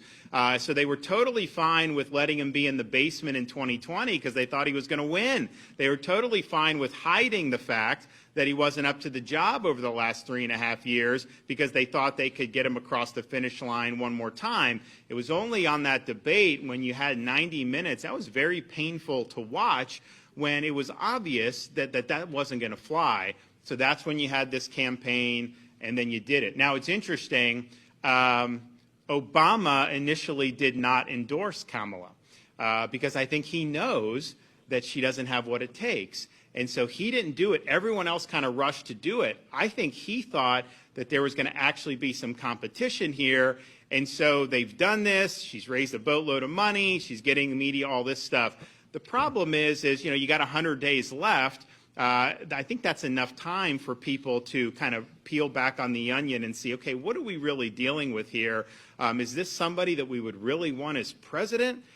Or is just a San Francisco Democrat that basically spouts all kinds of non sequiturs and nothings about, the passage of time and all these things that make no sense to anybody? We'll see, right? Wow. Mm-hmm. I mean, there were friendly people. There always are. I mean, DeSantis knows how to run a press conference. There's always friendly there, but, that that was still, I didn't expect the laughter. Well, so long before the left got serious about Joe's situation, there was very little thought about her ever being given the key.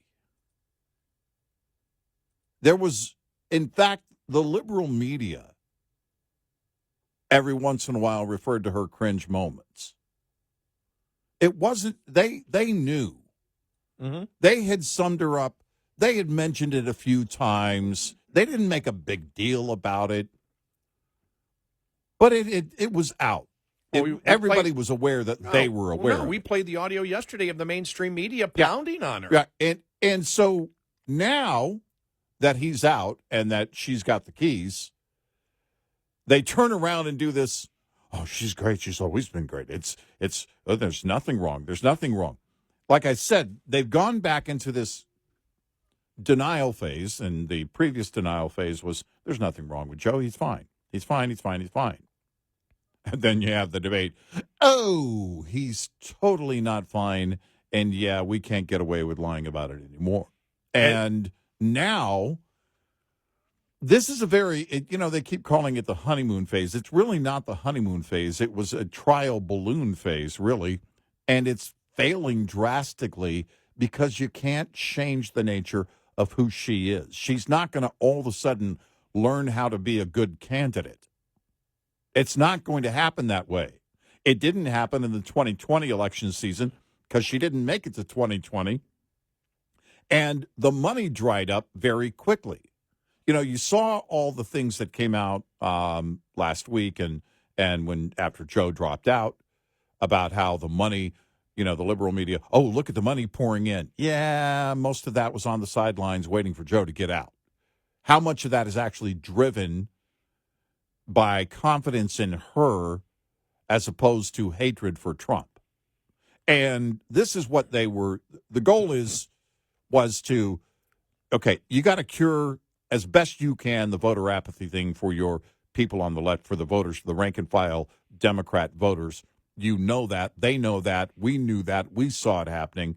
So you want to do that to the best you can. You also have to save the down ballot.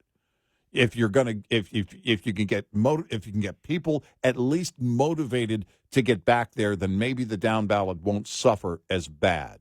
Those are your efforts. But there is, for anybody being intellectually honest, no confidence in her and her campaign. Well, we had said from the very beginning, if they picked her, that the ads that the Republicans are going to use were going to be in her own words. Mm-hmm. And that's the problem, is these ads are absolutely so devastating for the campaign. And that's why Democrats, and that's why James Carville, in fact, I'm going to play Britt Hume here because he was on with Bret Baier yesterday, and Bret Baier even brought up James Carville going, well, they're going to hit her. The hits are coming. Well, the hits are not, you don't need, you probably could have Trump and Vance just do speeches and say, here's the other candidate and play the audio. Yeah. We disagree with that. Why? Because this is this. Here's what she thinks is crazy. Right.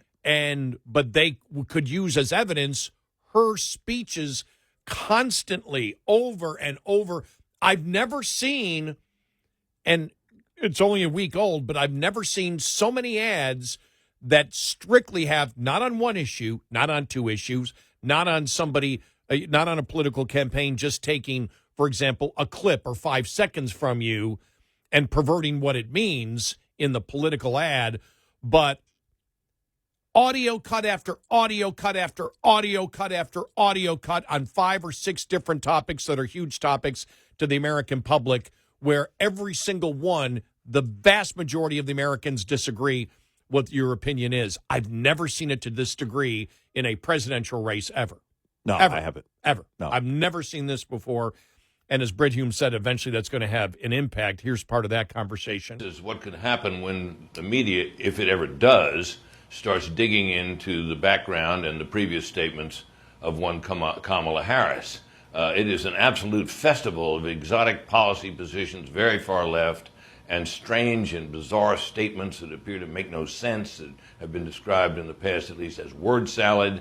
Right now, the media are not interested in that, and they may not get interested in that. But one sense is that the advertisements and the statements of the Republican Party in this campaign will bring them fully to light, and the picture on her may change. Yeah, we've seen Democrats on Sunday shows, and over the weekend, they all were singing from the same sheet of music that J.D. Vance and Donald Trump are weird. That was the word they used, and bizarre.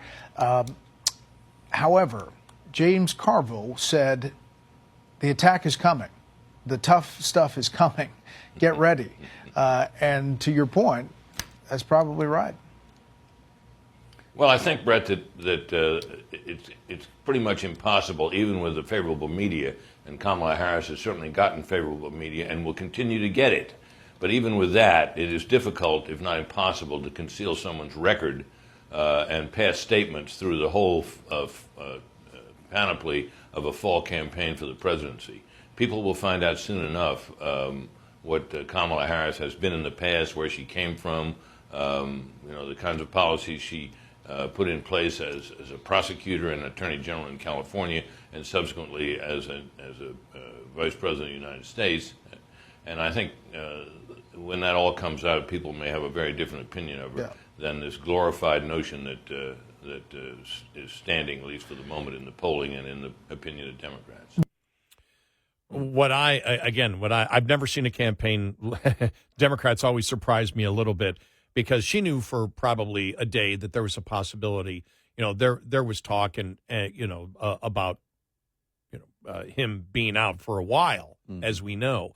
So for her, think about this: for her not to be prepared in 9 days to even have interviews set up with friendly media, where you could look. Well, you can get the first interview with me, but you need to tell me what questions you're going to ask. And I need them a couple of days in advance so she could go over each and every answer. Mm-hmm. That's what you would do, correct? Mm-hmm. You would do that. You're not going to probably with her, because she just can't do it, just go to a press conference and start, answering questions. But that's what you should do if you're a presidential candidate, because you're excited. You want to get out there and you're willing to promote what your agenda is, correct? Yep. I would be out there. I'd be willing to take questions from anybody about my agenda, because I believe in my agenda. Why isn't she out there even doing a press conference? Because she doesn't believe that her agenda will get the American public to vote for her. And even when she's flip-flopped on fracking, which she really hasn't, but the fact is she can't promote that too much. No, because then her base is going to look at her going, what are you doing? Right. She can't get out there and go, absolutely not. I'm for using fossil fuels. I'm for fracking. I'm for going after all of our mining. She can't do that. No. So it's like the campaign puts it out. Oh, no, she's reversed it. But I haven't seen her say, I want to take questions on fracking and why I'm so pro-fracking. Ooh, I almost do. Got to watch out when you use those F words. But I'm pro fracking, oil, natural gas, coal, everything else. Now let me take your questions. She can't do that. She can't do that. What about ICE? You once said that you would consider abolishing ICE. The border's broken. People are complaining. Major cities right now are being overrun. You still want to abolish ICE? I mean, you can't get there. That's the problem that they have. Well, I've never seen a campaign in the first 9 days. It's all the surrogates, and then the weird, you want weird women for Kamala, dudes for Kamala, white dudes for Kamala. Oh, my God, you've got to be kidding me. And we played the audio from it. It's insufferable. No, it is so bad. It's so bad. It really comes off as somebody doing a weird comedy bit. All of it. I don't know who they think they're relating to. I mean, yeah, that's how her base talks, many of them. But are you relating to the Independent? By the way, our listener sent us this from James O'Keefe. Oh, my gosh, this is a tease. I wonder what top people inside the DNC are currently saying about Kamala. Maybe we should show people what they really think. Maybe we should do that tomorrow. Yeah. And that was last night at 9:00. Yeah. So I was a good listener. Did you see this? Yeah. Imagine if James O'Keefe Yeah. talking to Schumer and Pelosi. You're like, oh, God, no, she has no chance. Oh. Well, no, I mean, this is please. why the story in the Hill got my attention, that you have Democrats that are concerned about her viability. Behind hoopla, this is the Hill. Behind the hoopla, Democrats are anxious about Harris. Well, that's putting it kindly. They're flat out wrecked about it because they understand she's the best they got. They can't get anybody to get their agenda across. She's when it comes to radicals, she's right there at the top. And you can't appeal to the middle. You can't appeal to independents when you're a radical. But what choice do they have? 866-90 Red Eye. Coming up, more with Gary McNamara and Eric Harley. It's Red Eye Radio.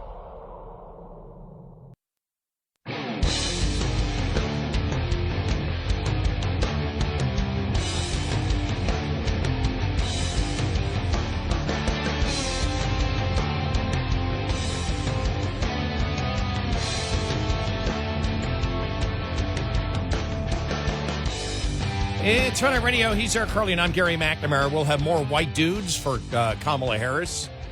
And is it just white women or is it white chicks for Harris? Since they're using dudes, is it appropriate to use chicks? Because I'm offended, instead of saying just men or humans for Kamala Harris. I mean, there's so much to tear apart there. White dudes. Please. Come on, dude. Oh, my God. They had a meeting about this. They did. Okay, here's my idea. Hear me out. White dudes for Harris. And the worst was Jeff Bridges. I mean, Well, like, but- well, I'm a white guy. I'm a guy. I'm a white. I was a dude. And I'm a dude. Referring to his probably most infamous character. Yeah. Wow. That's all they got. That was the winning idea from that meeting, by the way.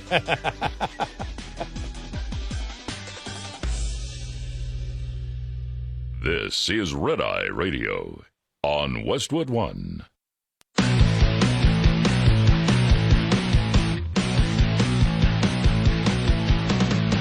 Now, it's Red Eye Radio.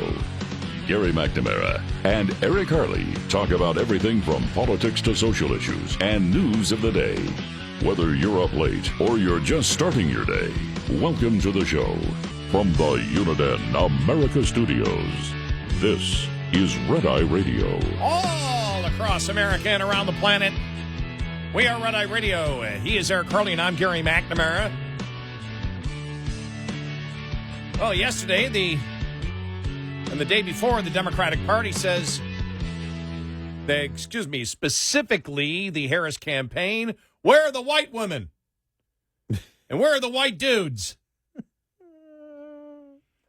The best thing about it, though, one of the things we've talked about is you really don't hear liberal people really speak much anymore. I mentioned it then on social media, and I was having a discussion the other day with a group text that I'm in with a couple of my best friends who I've known for ages that are both conservative. One, I just found this out the other day. I didn't know one of them voted for Obama twice. It wasn't my buddy Jeff. I want to make that clear. But he goes, yeah, I voted for Obama. It's like, what? You voted for Obama? So he's had a recent conversion. But you really don't hear. We were talking. It's like you really don't see at all any of our friends and acquaintances that we've known for years that are Democrat that were very loud during the Biden administration, then very loud during the first Trump administration. They're completely and totally quiet. They don't say anything now. They just don't participate. They'll do family stuff or whatever, but on social media, all politics is gone. Yeah. And to me, that's like, that's a silent majority out there. But so one of the things that we haven't heard is we haven't heard from just the average person out there, the average liberal out there. And not that these people are average, because many of them are celebrities in some way, but they've even been quiet. So it's interesting to see how they think, because that's one thing we've talked about before, especially on this whole white dudes for Kamala Harris and the white women for Kamala Harris, how racist it is, how they promote their segregation. The soft bigotry, as they call it, I call it racism that exists out there, that you heard from the white women for Harris, saying that, don't argue, basically don't get into a discussion, don't challenge BIPOC people, which are black, indigenous, and people of color, that if they say something, you be quiet. And to me, that's the biggest insult you can say about anybody is they speak and you don't say anything because you're giving the message, they don't have the ability to defend themselves. That they are incapable, like everybody else is, of actually having a debate. Right. And the other thing is, when we'll get to it here, you'll hear it, this one woman, Ashley something, who's, an influencer or whatever on one of the, I don't know, TikTok, Instagram, whatever, talks about the fact that we're here because basically we got permission to speak from BIPOC people, that we wouldn't speak unless black, indigenous, and people of color allowed us to speak. I mean, my God. Well, did everyone sign off on that? How does that work? I don't know. What white women liberals are allowed to speak without the permission of anybody else? Wow. I mean, it's mind-boggling. But here you go. We're going to give you a few examples. Here's a part of the white women for Harris. Ariel Fodor, affectionately known as Mrs. Frazzle to her combined audience of over 1.5 million followers, is here to help gentle parent us through this election. Thank you. Hi, everybody. I am so honored to speak today. I am shaking to just be among such incredible company. We are here because, as if you were here earlier, you've heard BIPOC women have tapped us in as white women to step up, listen, and get involved this election I just said season. stop there. There it is right there.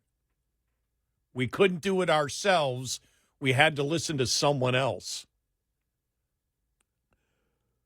I mean, This is a parent, not a child, that's talking. Yes. Just as a reminder. Yeah, just okay. Here we go. This is a really important time, and we all need to use our voices and influence for the greater good. No matter who you are all influencers in some way. So tonight, I'm going to share some do's and don'ts for getting involved in politics online and navigating the toxicity that comes with it. And spoiler alert, as much as the toxicity can come from the outside, it can come from us too. So first, don't isolate yourself. We can do our best work when we're in community together like we are tonight, because the toxic feels smaller when we support each other. But don't make it about yourself. As white women, we need to use our privilege to make positive changes. If you find yourself talking over or speaking for BIPOC individuals, or God forbid, correcting them, just take a beat. And instead, we can put our listening ears on.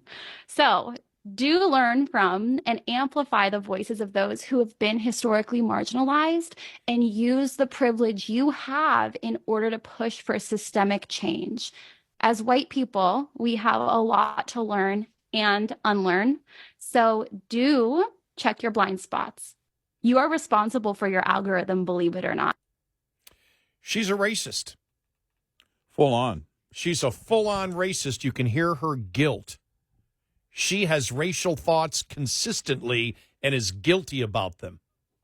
Everything was about skin color. Yep. Wow. Absolute racist. Tell us where we're wrong.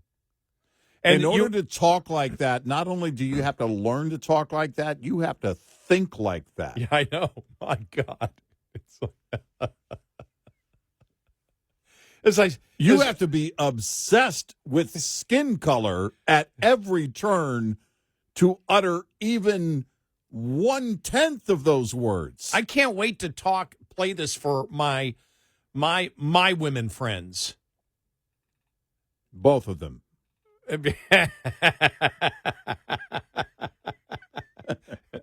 Don't exaggerate. Don't increase it by 100%. The one. Yeah, that one. No, I can't. She will love it. I cannot wait because, as I've said, this is the same thing we said about The View, and we mentioned this earlier, but we always have. The View gives the complete inaccurate stereotype of women, but a stereotype that's been out there and it's a totally inaccurate stereotype because I've never hung around with women like The View that, and as we said before, that have to have lawyers on standby and during breaks, tell them you gotta retract that. I've never seen that in any show ever. Have you? No. Ever. No. And it's because they promote themselves as unhinged women with no critical thinking skills who just are emotionally driven. And that's inaccurate, at least to the women that I've known my entire life. And I just wonder what conservative women think about this. And we played a few of the other audio cuts from some of the women, from white women for Kamala Harris on climate change. And they talk to you as if they sound like children, and they talk like they're talking to children as children. Yeah, they do. By the way, maybe I started this because it was a couple of weeks ago I asked, are they going to do the chant like they did for Obama? The Will I Am chant? I said, I don't see that happening for Kamala. No, they went far past a chant. They went white dudes for Kamala, white women for Kamala. Wow. But you can tell that she knows she's a racist because when she said, and God forbid to ever correct. Yeah. How dare you? Yeah. How dare you correct? Well, I don't care who you are. Are we having a discussion or are we not having a discussion? And to me, that shows a complete lack of respect. She shows her racism there because what she's communicating that somebody who is Black, Indigenous, or a person of color, which is what BIPOC is, when she says that, doesn't have the capability at all to articulate any idea that is then cross-examined. And that is an insult to every single minority out there saying your standard is different. I've got to prove myself. You don't have to prove yourself. The soft bigotry of lower standards. Well, here's the thing. She says if you feel the urge to correct them, well, are you correcting them or not? Yeah. I mean, if you use the words correct them, what you're saying is, well, hold on, you're wrong because of this, or you've got that wrong because of this. You can't do that because it's racist. That's how they think. That's how they think. That's how guilty they are of the racial feelings that they have. There's no other explanation for it because I've never gone through life, and none of my friends have, irrespective of their skin color or gender. They don't think that way. It's, you're a human being, you're full of it, and here's why. Vibrant debate, and what they're saying is, no, we as women must be submissive. Are you? If you're submissive to people because of their skin color, are you submissive because of gender? Do you agree? Is that one of the reasons that you agree with the radical transgender movement that says men should compete against women and women need to shut up? Are you practicing self-misogynist? God, this is too easy. It's and you hear it right there. I mean, that's about as racist as it gets. Yep. And every single word, her mind lives there and nowhere else. She is steeped in it. That's fully who she is. Yeah. Just amazing. Wow. Just amazing. We've been telling you for years. It's how they think. Yeah, that's when we, and if you've never heard it, Eric and I talked about the identity politics of the Democratic Party, which is judging people by groups and not individuals, and how racist it is. There's a perfect example right there, and this is when, we would be called racist for, it's like, well, I believe they're not officially spending the money on this particular program, Eric. That's racist. Yeah. How can it be? We're simply saying they're not officially spending the money on it. We started thinking, why do they always throw that out? And one day, boom, it went off in our heads. Oh, my God, that's how they think. Yeah. They are so racist because they practice identity politics that the racism is institutionalized and systemic inside of their brains. Yeah. And so they know it, and they walk around guilty. They walk around with guilt of their racism. Yeah. They really do. So they must always defer to points that and make points that are absolutely idiotic. I don't care what color your skin is. I don't care what your nationality is. If I believe you're right, I'll tell you. And if I believe you're wrong, I'll tell you. Why? Because I respect people. If you're telling me that blacks, indigenous, and people of color can't be cross-examined on the things that they say, if they're not true, you have no respect for them. You're viewing them as a lower class of people. What you're saying is because if you're saying you have to correct them, but don't correct them, finish the sentence. Let them be wrong. Yeah. She's saying they're wrong.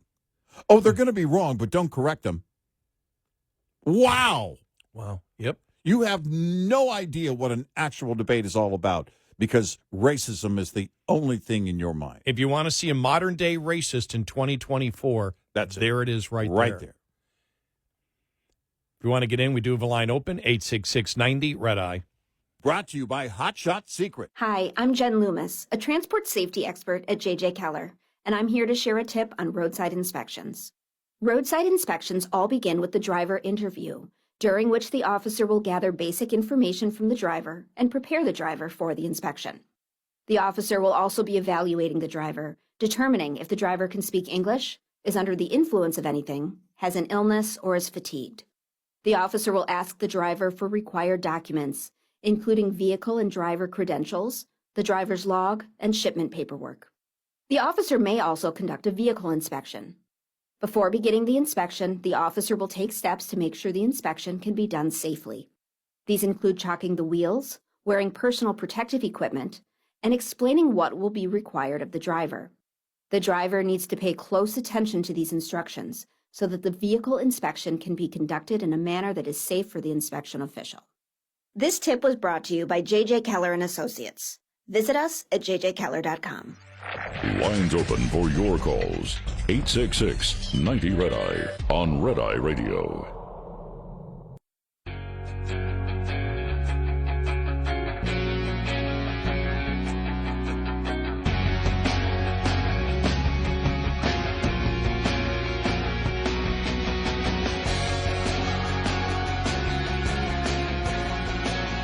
It's Red Eye Radio. He's Eric Carly, and I'm Gary McNamara. All right, now let's play something from White Dudes for Kamala Harris. All right. All right. Here's one of the guys on the Zoom call last night. Listen to this beauty. And that happens at the same time as the myths around America that we grew up with, that we as men are expected to be protectors and providers, are going out into an economy that doesn't really allow for that, especially for working class folks.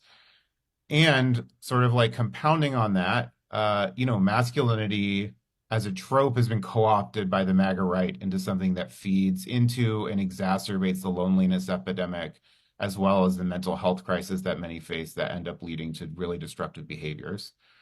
We aren't the only ones that are hurt by these things. Black and brown people, LGBTQIA plus people, especially trans women and indigenous people, and all sorts of other folks in our society who've been historically and often still today are marginalized and being hurt, demonized, and marginalized even further. So, do you understand what the hell he's talking about? Yeah, I understand what's going on here, generally speaking. What I'll say is, Could you please that tell me? It has become a therapy session. Okay. That's what I heard there. I'm going to make this about me. Did you notice? When you and I talk about what we believe in, we're going to be gone when the national debt finally topples us into oblivion. We're not going to be here anymore. Based on my recent health, I may go before you. I may be gone first. I technically am older. I'll find a younger woman to fill your place. But that's how they think. Everything is about, well, I'm just going to make this about me. I'm just going to make this about me. I'm just going to make this about me. Is it not for a nation? Is it not for a society? Is it not for a free society? Because I want it to benefit everybody, because when it benefits everybody, then the rise is incredible to witness and be a part of, and it's good. I'm talking specifically about his attack on masculinity that didn't seem to make any sense, except for his excuse in the morning or in the beginning. That, in fact, let me just play in the beginning. Let me go back to the beginning again, because this is where I went. Nice victim. Here we go. And that happens at the same time as the myths around America that we grew up with, that we as men are expected to be protectors and providers, are going out into an economy that doesn't really allow for that, especially for working class folks. That's ridiculous. My father worked 3 jobs. My mother stayed at home to raise 5 kids. My dad did it all the time. He was in the military working. My father's multiple working jobs. 80, 90 hours a week. Yep. In order to support his family and to have kids, in order to be a provider. He sacrificed his ass off for it. Mm-hmm. It's always been that way. Exactly. As my father said, even when Trump first came out with MAGA, he goes, I know it was an economic thing. He goes, and I understand what he was talking about. He goes, but I always had to work 2 or 3 jobs my first 20 years in business. Well, for me, it was about, I was driven to do it. I didn't think it made me more masculine. I was driven. This is my job. This is what I have to do. It's required.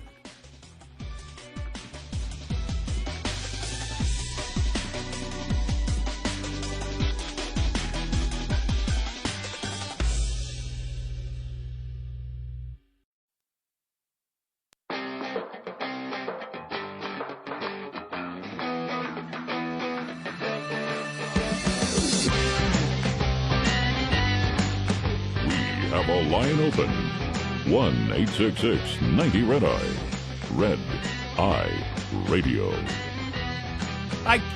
I'm Gary McNamara. He's Eric Carly. I can't put it how you put it during the break. Okay, no. How you said that. That was Let's perfect. sum it up. This is because, the earlier, with the female version of it, here she is saying, okay, everybody, I've been anointed by all people of color to talk to you about how to talk to people of color. That's the ridiculous thing. As a white woman, yeah, I've been anointed. They have come to me by black, indigenous, and people of color. All of them. Because that's the first thing I thought of when I was reading about this yesterday. I was like, was there a vote? Was it 100%? How did this work? I've been anointed by all people of color. Did you get Byron to Donald's talk to approval? You, exactly. To talk to you about how to talk to people of color. As a white woman. As a white woman. Now, if they say, maybe this is why she didn't want people talking. Oh my! You know, God. if they debate you on a point, don't debate them back. Why? Because they might tell us, "Hey, we didn't anoint her." This is so over the top, thoughtless. And the thing is, and Mary Catherine Ham, you've seen her on Fox News, and Fox News contributor. She's been documenting what white women for Harris. Yeah. Wow. I'm sorry, I just cannot get Blazing Saddles out of my mind. Where are the white women? Here they are, and it's not a pretty sight. But she's been documenting these women, and this one woman. I don't know who this one woman is, but she's been getting a ton of publicity today by Republicans. This is how white women for Harris want to govern you. Okay. Yeah. Now this is it starts out on gas stoves. Just listen to the tone. Remember, and this is called gentle parenting. That's what they're doing. Gentle parenting for adult women. Yeah. They're being your gentle parents, adult white women. Yeah. To explain things to you, to Kamala explain things to you. Here we go. Just listen to the tone here. Here we go. Macaroni cheese, everybody freeze. Uncle Don, no one wants to take your gas stove. No, friend, they just want you to know about your gas stove. Do you see how it says natural gas? Yeah, they just want to put a little warning sticker on your stove so that you know that it actually means methane gas. Yeah, the one making the world warmer. Yes, that is really happening. Can you catch a bubble, please? California has used stickers to warn people about chemicals for a long, long time, and the stickers are nothing to be afraid of. I promise.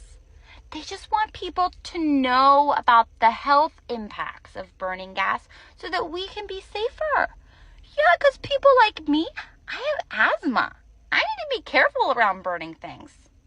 I know, I didn't know either. And that's why they're saying that there should be more information so people can learn about that. Nobody is coming to take your stove. Take a deep breath, please. Smell the flour. Blow the soup. Yeah, I don't think that's an unreasonable thing to ask for either. Do you want to sign this paper with me? Okay, let's do it. Learning new things is great. I'm glad you're not scared anymore. Back to cooking, sure. Let's just turn on the range hood and crack a window, though. Give me your keys. You shouldn't drive. You're drunk. And you shouldn't be cooking anything. I'll cook. Have a seat and enjoy the rest of your wine. Warning. This is the problem with Delta 8. This is it right here. Legalize it. Legalize it. Listen, I'm pro-legalization, but this is what you get right here. This is what happens. This is what happens. This is what happens. This is what it leads to right here. And by the way, they do want to take your gas stove. That's a lie. No, they just want you to know you're killing the planet. It's a sticker telling you you're evil. That's all it is. Oh, my gosh. Yeah, they do want to outlaw that. They don't want to mandate electric vehicles. Is that next? They don't want to mandate electric vehicles. That's just a myth. They don't want to take your internal combustion engine away from you. That's a myth. No, it's not. It's the truth. And you're drunk. By the way, if she's not drunk, maybe she needs a drink. And holy cow. And then Mary Catherine Ham, because I'm in her thread, responds to a guy who says, "Who wants to join me for whites against Kamala?"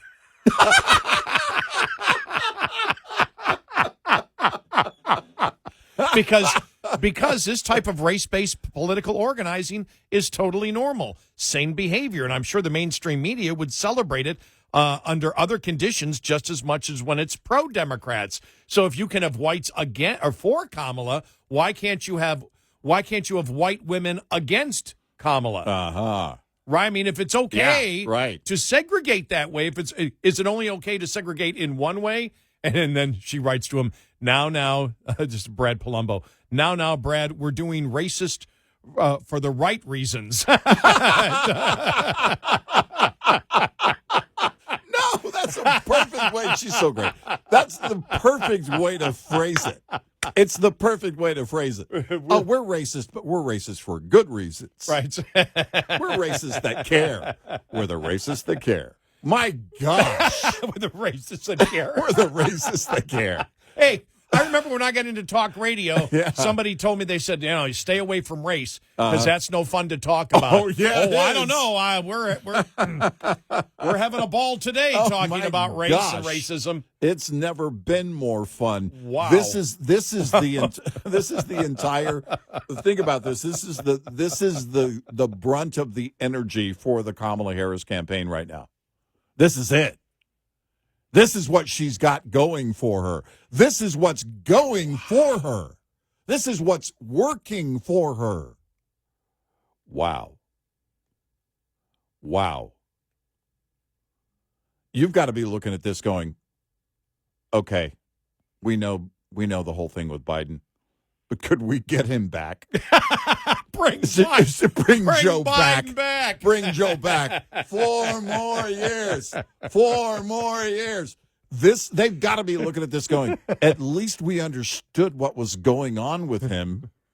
We can't make sense of anything regarding the Kamala Harris campaign, whether it's her or any of her surrogates. We don't know. It's like being in some weird Alice in Wonderland.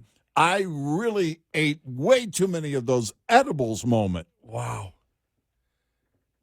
I mean, seriously. Wow. Oh, my gosh.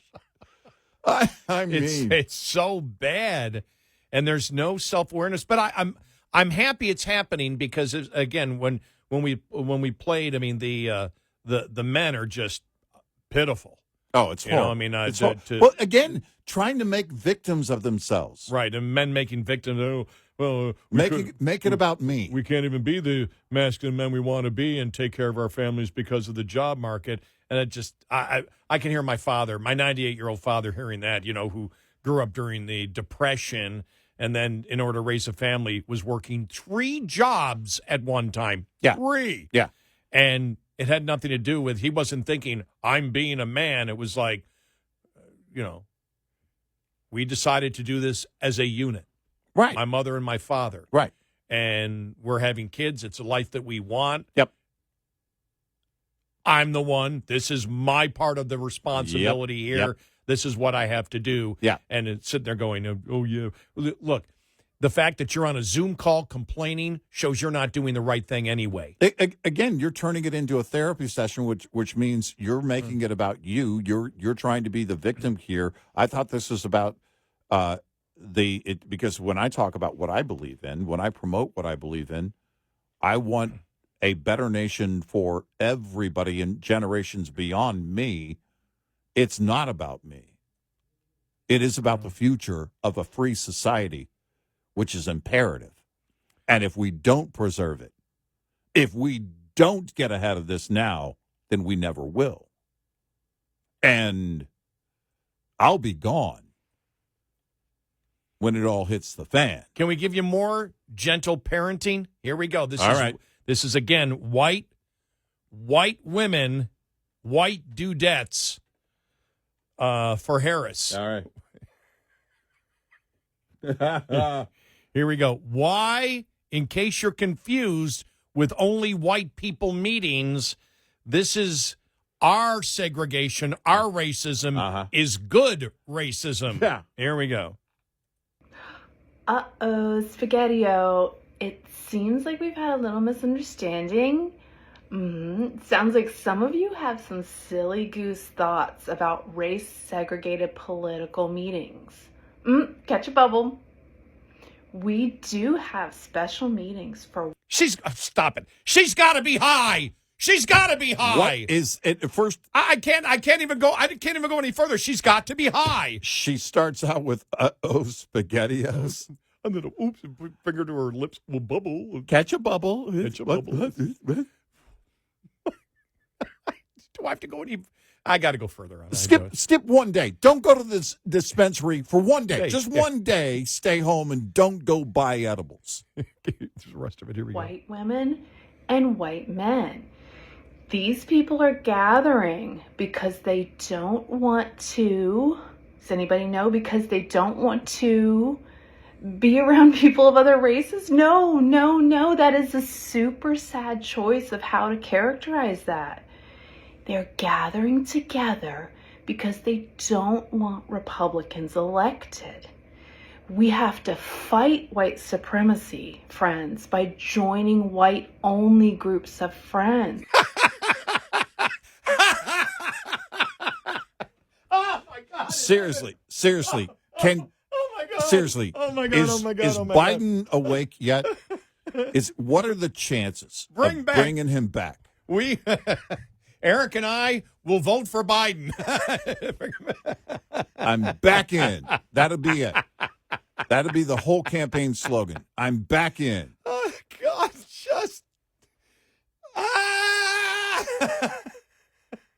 Seriously. Now, boys and girls, do you understand why the world is so effed up? Do you understand why? now? You know why? You want to know why? You want to know why? You want to know? Catch a bubble, please. You want to know why? You want to know why? And I'm a fairly decent mimic. If I learned those two scripts, those two or three that we played this morning, and went home, I'd never get the keys to my truck back. I'd never be able to drive. Sorry, we don't know what you're doing or drinking, but you can't drive. I can't wait to share these with my women conservative friends to see what they think of it. I mean, it's just because what? Because at the end of it, who do any of them think they're influencing? Whose mind is going, you know what? She's right on every point. Who do they think they're actually convincing? Preaching to the choir, yeah, I know there's multiple people that think like this. You and I have been doing it a long time. But who are you converting? Wow. 866-90-RED-EYE. Get in touch with Red Eye Radio, toll free at 866-90-RED-EYE.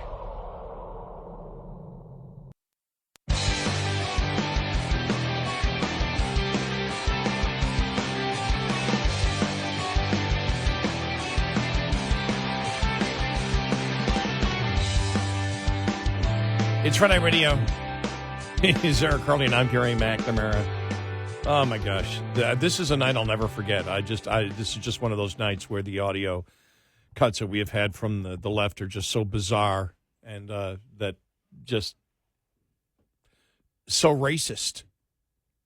They're so busy, bluntly racist. Yeah, they're so busy virtue signaling, making everything about them, trying to prove how much they aren't a racist by demonstrating their racism. I know. I've been anointed. Attention, fellow white people. I've been sent here by people of color. What? I'm sorry, what? I know. Amazing. Yeah, and they think that's okay. Wow.